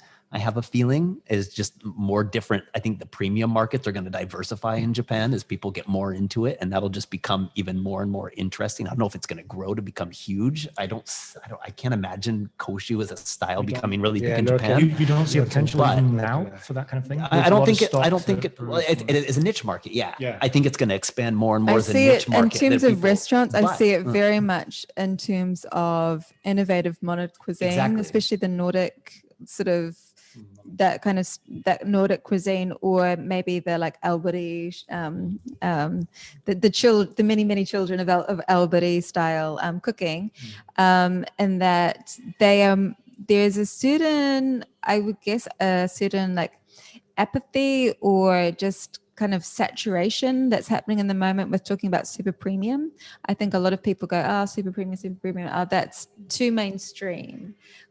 Before, people were not getting any premium sake overseas, and now that it's being supplied overseas, now that it's available, it's like, oh no, now we want something that's difficult to find. We're fickle beans. And I see particularly that kind of that age element, the very unique flavor profiles that come through in Koshu, the umami richness of it, the fact that it is an extension of its fermentation gone on and on, and you've also got the Maillard reaction as well. I think that would be real, like catnip to those kinds of high-end chefs. Totally. And I love the idea of different sake markets around the world just becoming very localized to the preferences of that market. Mm-hmm. So like, I love the idea of a world in the future where, for example, maybe Spain has just the world's most absurd stock of Koshu. Like, that's a cool future. Like, that's just a market that as opposed to it's quite similar to the natural wine. I have to disagree with that. I don't really think that's good for the industry. I mean, it would be interesting. Kind of a Chris I agree with that that. for the record, but go ahead, Chris. No, you go. Well, I mean, to me, it isn't something that's been developed, and you could develop it, but it isn't a major part of the market right now. In other words, they've been drinking young sake for a long time, and all of a sudden to create this huge shift, this huge different direction, I'm not so sure it would be easy to garner the support of the producers to do that because they're doing very, very well with the young sake they have. Having said that, slightly aged sake is the best stuff. The pairing potential is out of this world. It really, really is so good. But they're not to the point whether it's reproducible and what's the word? Predictable in where it can go. I mean, sometimes it's outstanding. Sometimes it's like, nah. And to develop a whole new direction in the market doesn't seem to me to be the most, what's the word? Effective, efficient, productive. That's why I see it as being this very niche.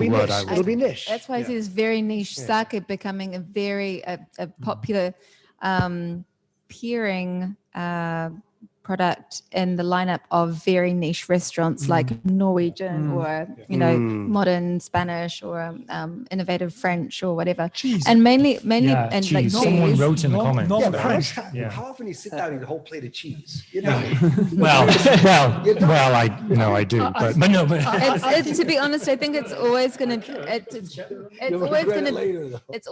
be niche. But I think that the broader that we can encourage koshu to be enjoyed and experimented with around the world. I guess I wasn't necessarily speaking to koshu specifically, but just the idea of responding to what the market's asking for. Yeah. Like I like the idea if there's a market that for some reason they're into nigori, you don't have to pitch to them that it's the top of the world, but if they're asking for it, if over time there was a market that had a lot of nigori, there was a market that just developed a love for aged sakes. There was a market that had a love for, very surely you have to be able to walk. Be surely you have to be able to walk before you can run, though. It feels like a bit of a jump to me to just jump into that kind of creating niche markets around the world. But at the same time, it would be really interesting. But you're assuming that a certain style is walking and another style is running too. And that's true. Right? That's true.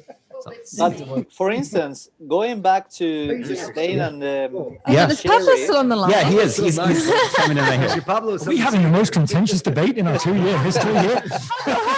We've agreed on nearly everything in all the other kind of podcasts. This is great. I'm loving it. So let's go. But guys, listen. Chris, what about shochu? Oh, you're talking. Sorry, Pablo. One more time. Yeah, no, I was saying that in Spain, is a sherry country, and this is our major treasure here in Spain as a wine producing country. There are some restaurants, and especially the top ones, that they manage to grab a barrel of very old sherry. So, for instance, in Mugaritz, they have, I don't really remember the date, but it's something 16th century barrel they are serving there. So this is very unique. I know John had a tasting at some point, and he if I remember, he tastes something like beginning of the last century koshu.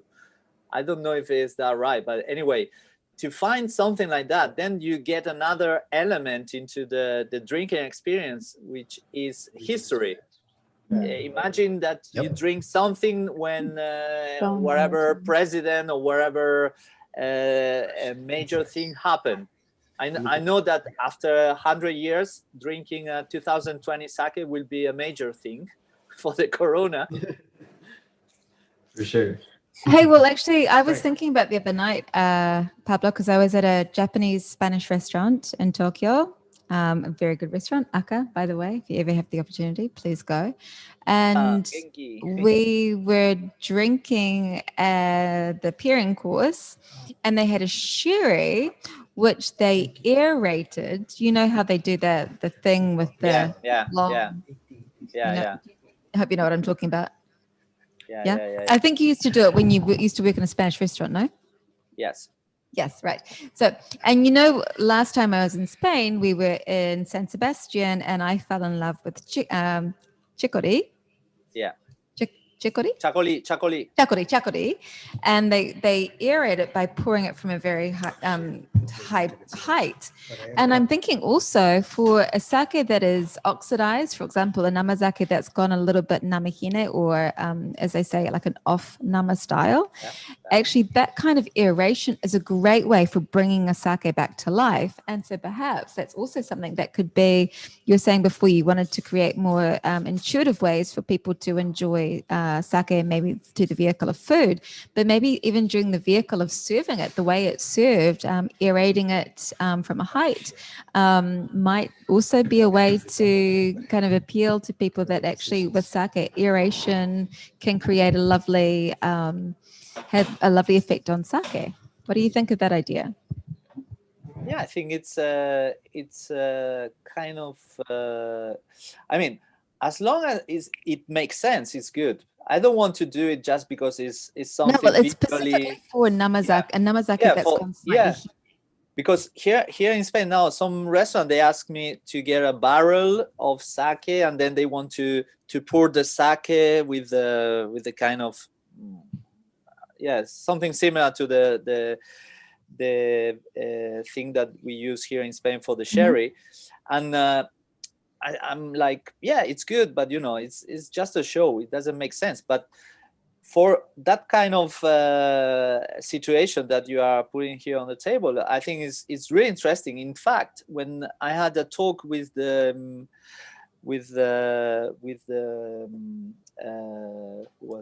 Riedel guy in Japan. Yes, Wolfgang.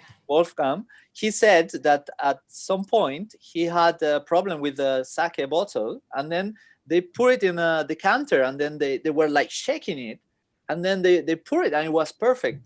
It was even better than the actual. So I think in that sense, it's something interesting. And actually, when we've been doing IWC judging, sometimes when we've had a namazake that's a little bit off peak, we'll give it a bit of a shake, and if you agitate it, like actually agitate it, not swirling it around the glass, but agitate it by back and sides and forward and backwards, and it can actually aerate the sake, and some of those really pongy off notes get diffused, and you can actually get a little bit of a sense of what the original sake was like before it went hine. So it is something that people are doing, but they're doing it because they know. So the people in the know are doing it, but actually I think getting that out to people in a wider format might be fun. I think it'd be super fun. And I just, as a service professional, that's super exciting, I think. Like if you're in charge of the beverages at, save a sake, because sometimes that sake gets poured out. Well, no, actually, usually it's not. No. But if there's a way that you could actually bring that sake back to life, like give it a bit of a, it's not going to last forever, but it will have a good hour, where it's going to be in good condition again. Totally. I think that makes it even more fun and more exciting if you're the one who's slanging the sake, to know that you have those tools in your tool set. As many of us will remember, and other listeners who heard the interview with Pablo, one of the things that he was having an issue with was temperature control, like not at his storage facility, but actually getting the sake to restaurants or places further away from where he is.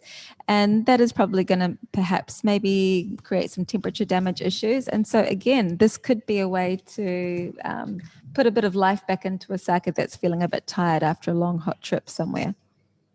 I wouldn't want them to be serving it to the consumers that way though, necessarily. I don't know what John thinks about that. I mean, I'm no. No, I know.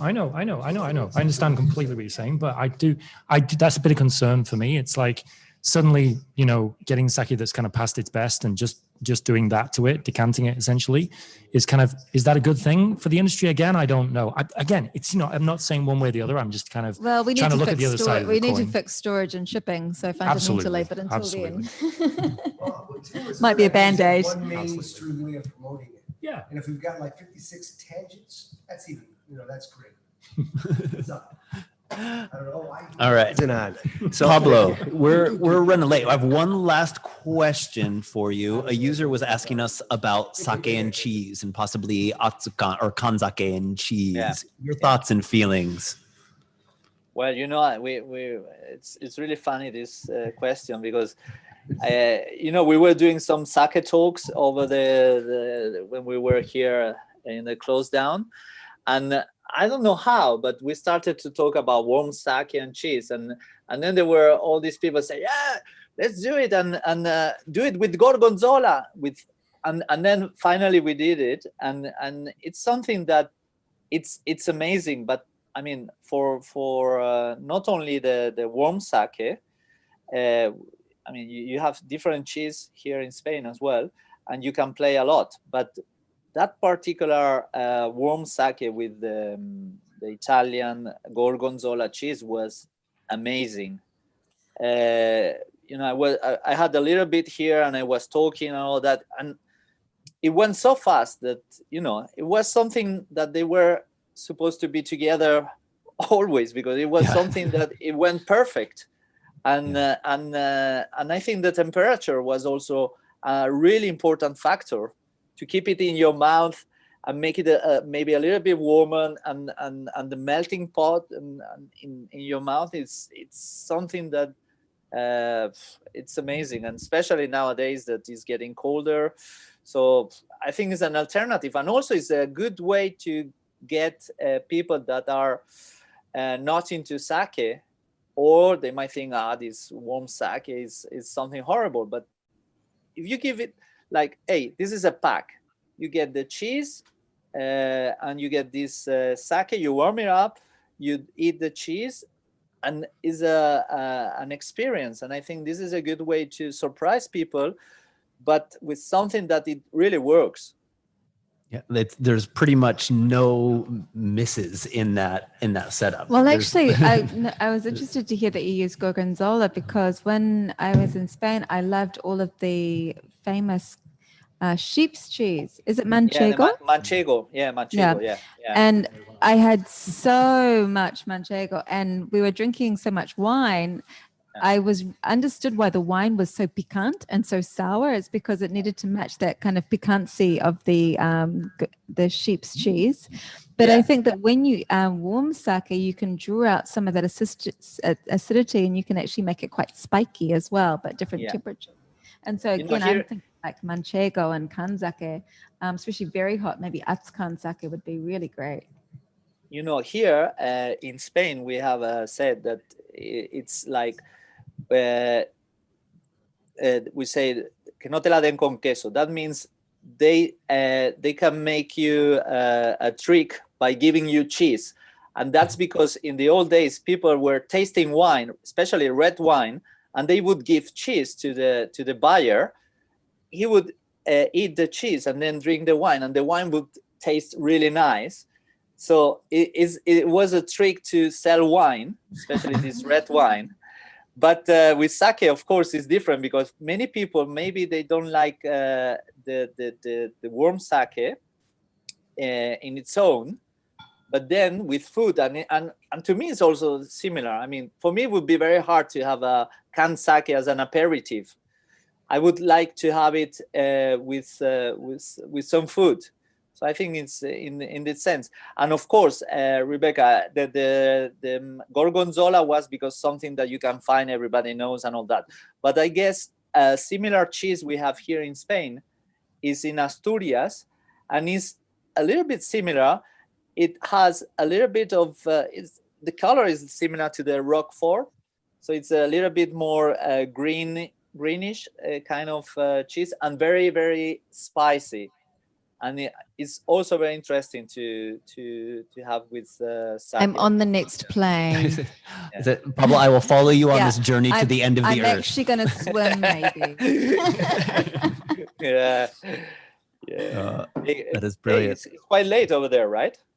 Not bad. We're going to have to start thinking about trains here pretty soon. And we actually have some more audience questions, and we actually have a little announcement that we want to share after this. So Pablo, thank you so much for making time for you having lunch with us here. And I miss you so much. I miss Japan. I hope next year will be over and we are all together. Thank you, guys. We'll be here. We can't wait to see you. Thank you, guys. Thank you. Pablo, thank you so much. We'll talk to you here soon. All right. Bye-bye. All right. Yes. So we've got a few questions to get through. How's everybody doing on trains here? Does anybody have to run out here in the next few minutes? If we ran out of booze here, then we would be. We're in the Sake Brewers Association. We just start drinking the displays. Let's run through a couple questions here. We have a little announcement to make, but let's get through a couple questions here first.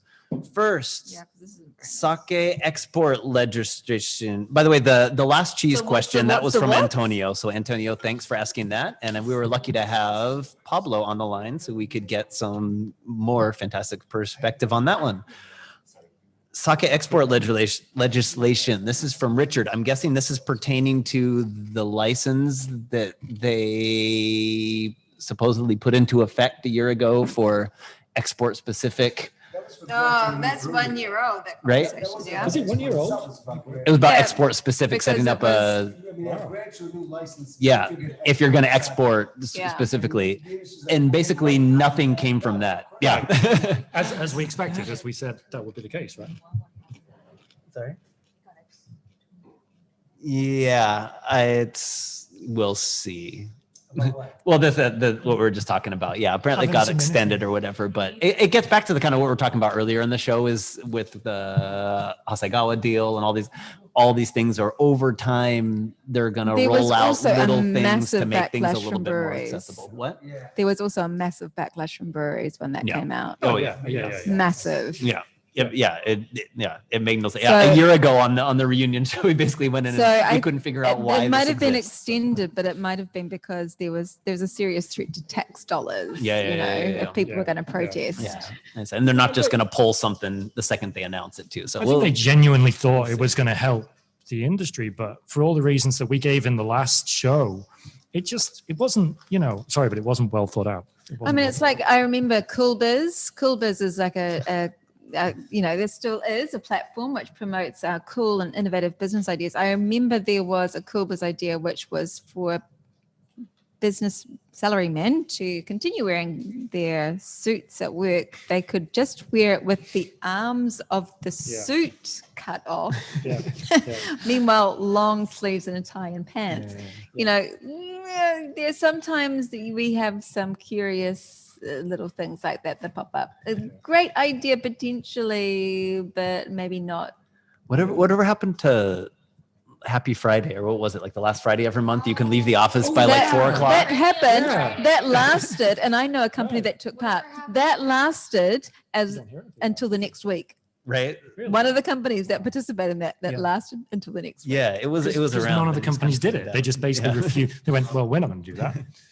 But we'll see. Everybody's trying to suss out. Everybody's trying to figure out the way forward. So happy Sake Friday. That's cheers on the way. To everybody who was to all those that were putting thought into it. We'll get there. We'll get there eventually. Here's a quick quick one. Best way to introduce sake to newbies. Is that that was from Tabitha. From Tabitha. Just let them try it. Best way to introduce just give it to them and let them good try sake. it. But just let them try it. Give them a selection of things to try and just let them go crazy and just try it and say, look, you might like some of these, you might not. Everyone has different tastes. Just have an open mind and try a few of these. I wouldn't even preface it any more than this is the pairing that I've prepared. Because one of the things I really dislike at a restaurant is when people over-describe my food and all I want to do is eat it. If they tell me too much about the food, I start to develop ideas about what the food is, and then when I eat it, it's not this watercolor that they've painted for me. It's something quite different. I want to develop my own impression of the food. So I would just say I've made a pairing, or there's something I've prepared to serve for you. It's sake. And if you know anything about it, like maybe give the name in the area, but don't talk about the flavor profile because you're putting suggestions into people's heads. I wouldn't give a pairing. I would just give a selection. I would say, 10, 15 different things. I would say, find what you like. Just try all these and find what you like. But I think one cool thing about that, and one key to that, is showing completely different things. Diversity. As much as possible amongst whether you got 3 sake, 5 or 10. show as diverse a range as possible of the sake as you can. Yeah. Otherwise, people are like, oh, it kind of all tastes the same, does it? You want people to say, well, holy mackerel, I had no idea there's such a wide range of flavor profiles available. Agreed. Where you got 3, 5, 7, 10. It doesn't Or, matter, does it? no, it doesn't. Just Just as much diversity as You can show. show diversity with just 3. Yeah, you If can. if Oh, you know, hugely. right? Absolutely. Yeah. Just show the breadth of diversity. Right. And people will find something that they like, and you Right. don't need to say anything more. If there are people that want to know something about the sake, by all means, you can tell them. But if someone wants to know a little bit about the history of the culture of sake, yeah, fine. But if they're just going, I'm a newbie, I'm new to this, where do I start? Yeah, just put a few bottles And in front of don't them use let technical them say terms it. with newbies. Yeah, don't overload them with technical jargon. That's a really good tip, I think. Two technical terms. Do you like it? Yes. Well, Do you like it? might No. know what a That's about it. junmai daiganjo is, or you might know what a semi buaya is, or Right. you might know what koji is, or kakemai, or rice names are. 99.9999 recurring percent of the population don't. So just talk about it in simple terms like you would with wine. Like talk about the flavor, the expression, the aroma, and maybe your personal impressions. Yeah, tell a story. Like, are you personally attached to a particular sake? That's kind of cool. Do you know something about the story of the brewery, like the reason why it's called, why it's got a particular brand name? What's the meaning of the brand name? So probably that should come after the person's had a chance to just have a little try and taste the sake. You've probably already hooked them there. And then it's a case of just kind of cementing that love for sake, which will come over time as well. But yeah, the story of sake, that's my kind of, that's my tool. But I have learned, over the time that I've been working in the industry. And I think maybe if I look back, I was a little bit too forceful in the early days to kind of, throw my knowledge at people. And I think now it's just a case of stepping back and letting people, and experience and discover sake their way, their terms. Excellent. Next question. Sake. Sebastian, I'd love Yeah. to hear what I Sebastian's know. got to say Okay, about we'll send the next one. Next question. Sake aged in whiskey bourbon barrels. We're seeing more of those experimentations. We did an episode Absolutely. a little while back. We did an episode a while back about a product released as a cooperation between Masu Izumi and Chivas Regal. So the name of the product is Link 8888. What can I say? I think one, I love the products. But that's a personal opinion, and everyone is invited to make their own opinion. In terms of product-wise, it's interesting in the sense that it draws our attention to two elements that are sometimes neglected. One is blending and the role of blending in sake making. And a lot of breweries are actually using blending to create a specific taste or stick to a particular taste. Blending is integral to in a lot of places. So that's an interesting point. The second one is aging, and we discussed aging at length already. So how do you age sake? What are the different techniques or barrels or containers that you can use to age sake? But what I fundamentally really loved about the idea is that it kind of creates a new, if not a new distribution channel, at least it opens an access to a new kind of potential sake drinkers. Sake drinkers who are interested, who are drinking, alcohol drinkers who are interested in whiskey before anything else, and who through that product can discover the sake category. For me, that's what's the most interesting about this particular product, or these particular products, which I believe will remain a niche. Although I think we should bring shochu in there because a lot of, shochu is in particular has used a lot of, is using aging in barrels as a relatively frequent technique. Yeah. Oh, there you go. No, I love it. I think the exploration of the flavors and the effect are commendable. But I also have seen. Sorry, I'm gonna say this. barrel aging is really hard. Getting it right is really hard. Just as it is with we had Taruzake at the top of the show. It's hard to get it right. And if you're using new barrels from Ariake in Miyazaki, great, good for you. But it's going to take a generation to figure out, on its own. If you're using ex-bourbon casks, great. That's amazing you got them, because there's a competition for them. They're hard to use well, So, but when it's done well, it's really fun. And so I think it's a worthwhile endeavor. Just speaking from a shochu perspective, good luck. Yeah. That's good, right?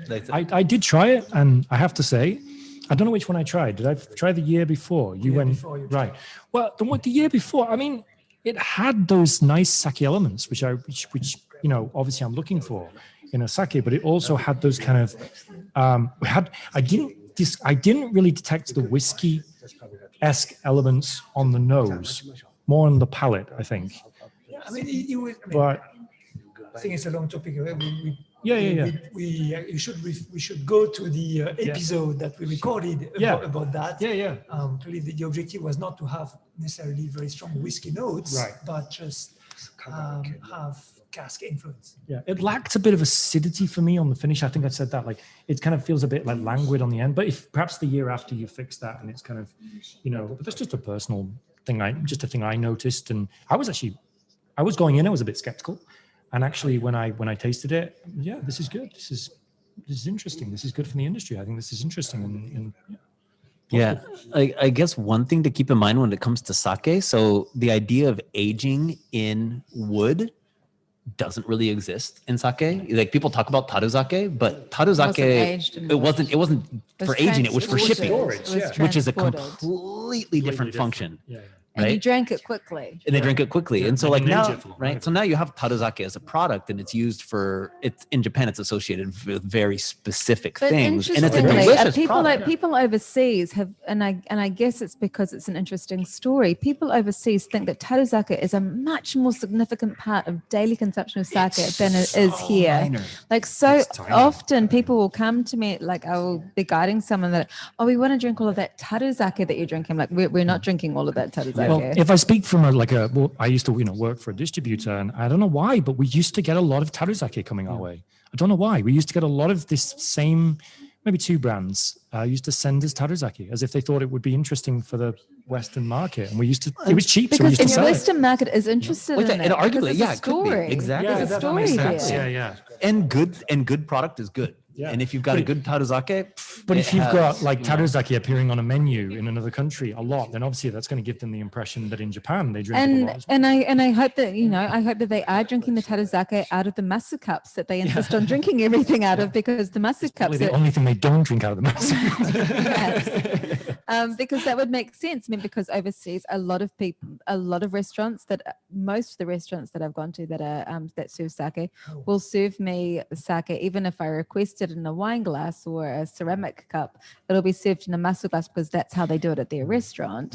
Whereas that's something that we use for an opening ceremony or a celebration. It's not for drinking; it's for weighing the rice originally. Some guy thought this would be good to drink. But you do also occasionally drink out of it at a ceremony. But it just caught on at some point in the Edo period, and now they use it for celebratory purposes or whatever. But originally, it's not a drinking vessel, and you don't want to put your best daiginjo or ginjo. But you probably want to put your taruzake in there. Yes, you do. That's the one thing you do want to put in there.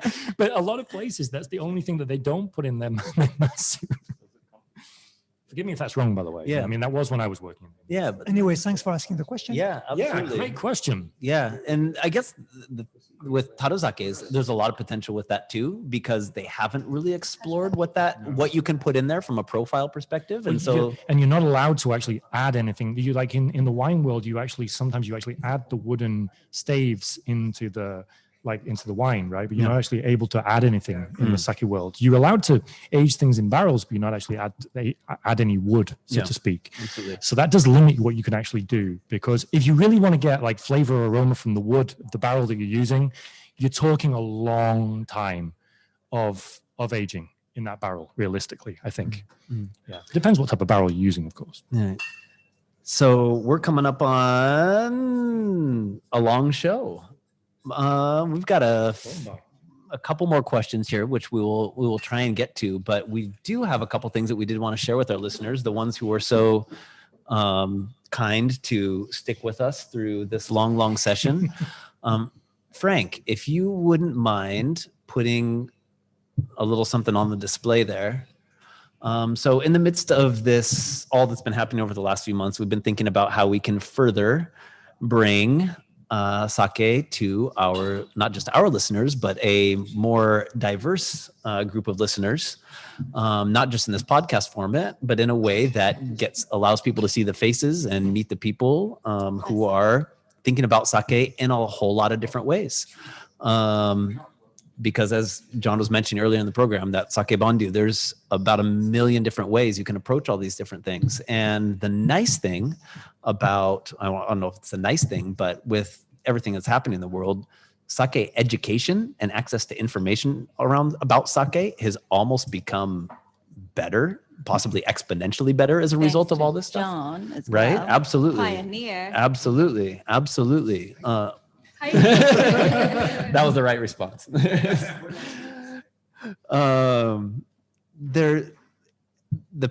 People who are interested, who are curious, have platforms available to them to go and study and learn about. So much need for it. Thank you. And there's still so much of a need for it. The other day, a week ago, the American Sake Association, which is this isn't the best way to word it, but 3 dudes in New York that are working really hard to promote sake. Yeah. And they set up something like what we're doing, and they had a whole 12 hours, wasn't it? Huh? Yeah. Something like that. And they interviewed several of the local people producing sake locally in the United States, and everybody's saying the same thing. Yeah, it's getting better, but still, education. Yeah. There's so many people that don't have a clue. Yeah. But we still have so much work that we got to do. Totally. We really do. Yeah. And so on your and so on your screen right now, you probably see the giant word Sake Future Summit 2020. That's something we're working on that will be happening the weekend of November 21st and 22nd across 2 days. So you're not going to give it like a cinematic introduction or something like that, like Sake Future Summit. We could try and do a Star Wars version. Coming to YouTube near you soon. Right? Sake Future Summit 2020. But the idea is. Sorry, we've been drinking it, so it's all part of the experience. Yeah, I think people on YouTube can start seeing how many bottles we're accumulating over here. There's been behind the bar. Quiet but deadly session happening down here. Right. We're in good form. So it looks like we've polished off 7 bottles. Right. But so with all the education, everything that's going around, there are a lot of places that are doing education, really good education. John's doing amazing education. Natsuki, who called in today, WSET is doing amazing education. There are so many. Pablo's doing amazing education. There are so many platforms out there with people and organizations who invested a lot of time in establishing what a cohesive, well thought out, put together program of education is. Go find those people. Yeah, because everyone learns differently. Everyone has got a different intellectual intelligence, and so some courses which are more sort of theory driven might suit you. Some courses that are more practical might suit you. Some courses that are more culture based or narrative based might suit you. So. Luckily, and I'm so jealous of people who are coming into the sake, their sake discovery journey now, because there are so many wonderful opportunities for people to explore. Totally. Yeah. And what we're trying to do with the summit here is, because there are so many educational opportunities that are out there that are formatted in education, is now that people are spending time thinking about things, digging into things, is we want to present people with the ideas and the conversations that are happening out there that don't always get factored into the education, that don't always show up on there's always a word count to a textbook. So right, I said, and you have to, all the things that go in there have to be verified in certain ways. There's a process that goes through that. There's a process of building a curriculum. But a lot of the beauty of sake and shochu are the things that sit on the periphery of that curriculum or at the heart of it, but don't get factored in there because you can't necessarily define them in the same ways. And I really hope that when people are approaching their sake education, that they have a teacher that's going to engage them and inspire them to inquire, to ask the why questions. Yeah. And the teacher might not be able to answer all the why questions. You know, sometimes there's some pretty killer questions or just questions that haven't been posed before. Yeah. So hopefully Sake on Air can create a forum where we've got a lot of different people with a lot of different areas of specialty that we can maybe be in a forum for inquiry and for curiosity and for more exploration that's not necessarily textbook based. Yeah. And with the Sake Future Summit, it's 2 days of essentially that. A lot of the questions and topics that came up today, people asked about aging in wood and those things. We have a program that we've already prepared, that is already set to go, that is all about using wooden tools in aging and processing. And it's 30 hours across 2 days. So from, about 10 a.m. on Saturday until when we wrap up about 8, 9 p.m. That Sunday. There is a program looking just at that. What does it mean to work with wooden tools and to preserve that culture? And what does it mean for the nature of the product? What does it mean to look at sake as an agricultural product? There is a program solely on aging sake. You can find your geek specialty. It's all in there, but it's. So we're all going to get very, very obnoxious in promoting this. But it's the coolest sake-related event to happen in at least 160 years. It's. Maybe 170. For a long, long time. It's a great point. It'll be really interesting. And the idea is to make it a platform for the entire world of sake, because now sake it's an international beverage.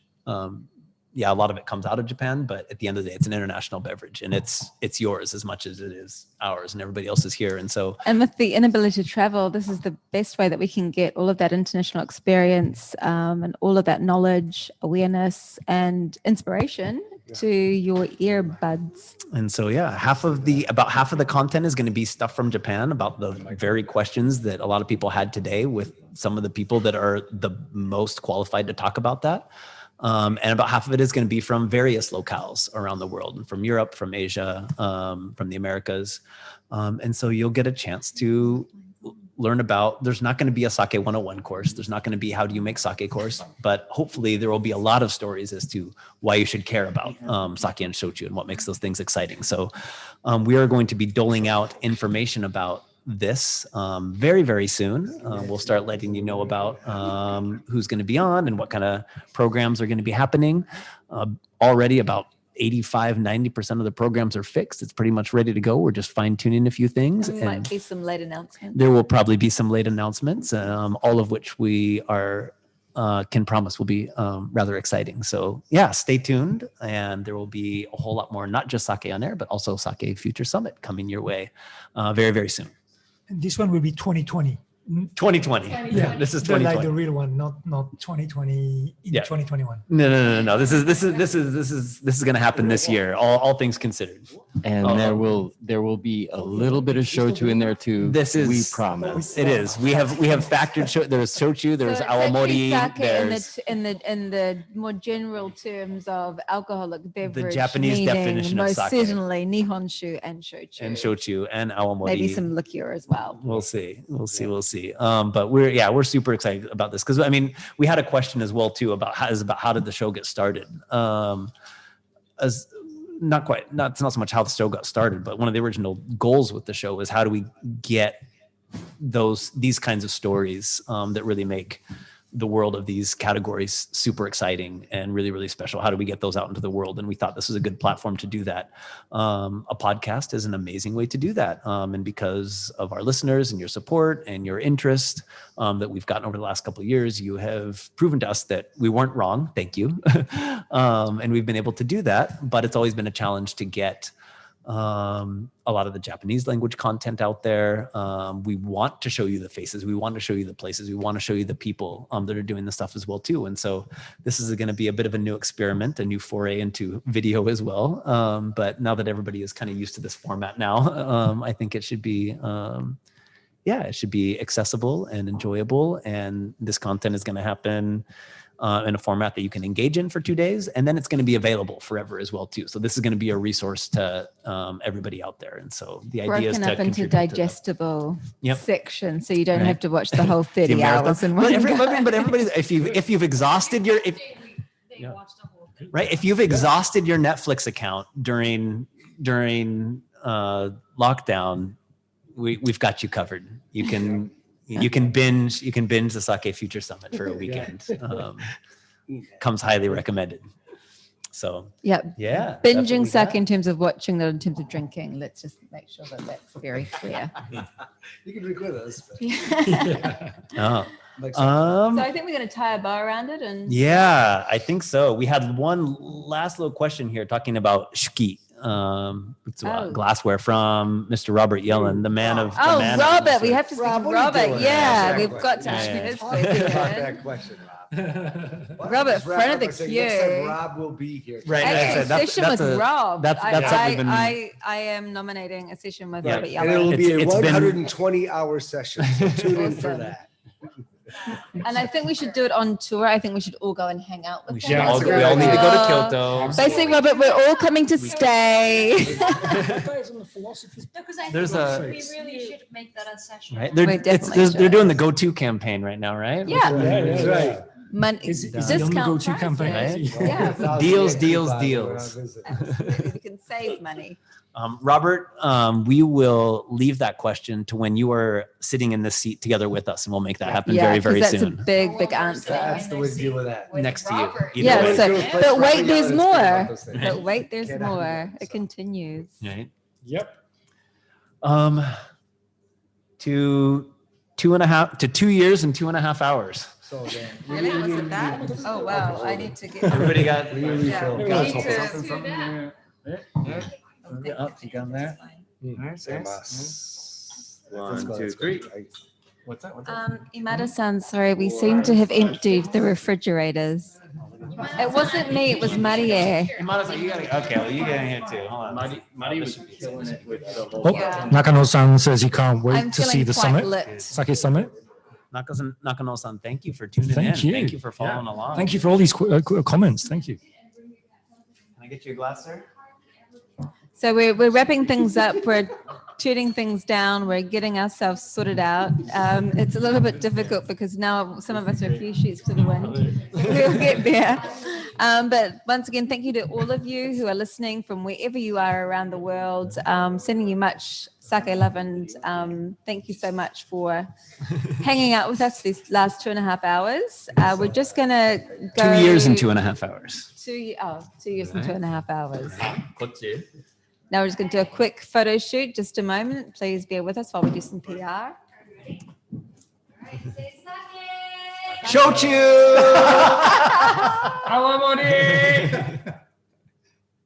What am I doing with a mascot? Asshole. So Justin, can you sign us out? That has been one more episode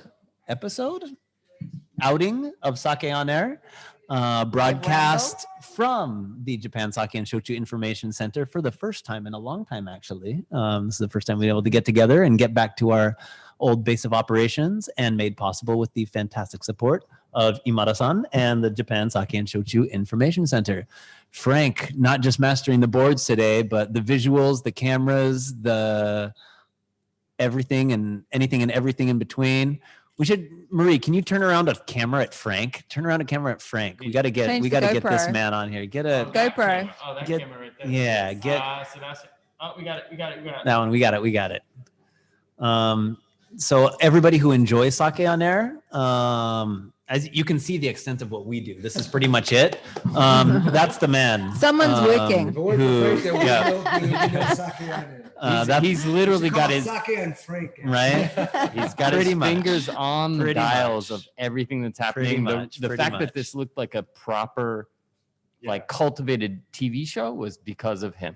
Yeah. And there Did was it? no. We'll there was- we'll watch tomorrow. We'll see. We'll see how. And if I picked my nose, then that was Frank's fault. But seriously, thank you so much to all our listeners who tuned in over this long session that blew by super fast. That was so much fun. Thank you so much to all of you for making this an amazing journey, an amazing adventure. A lot more to come. We're going to be even busier in the coming months. So thank you so much to everybody for making this all possible. Thank you. Kampai! Kampai!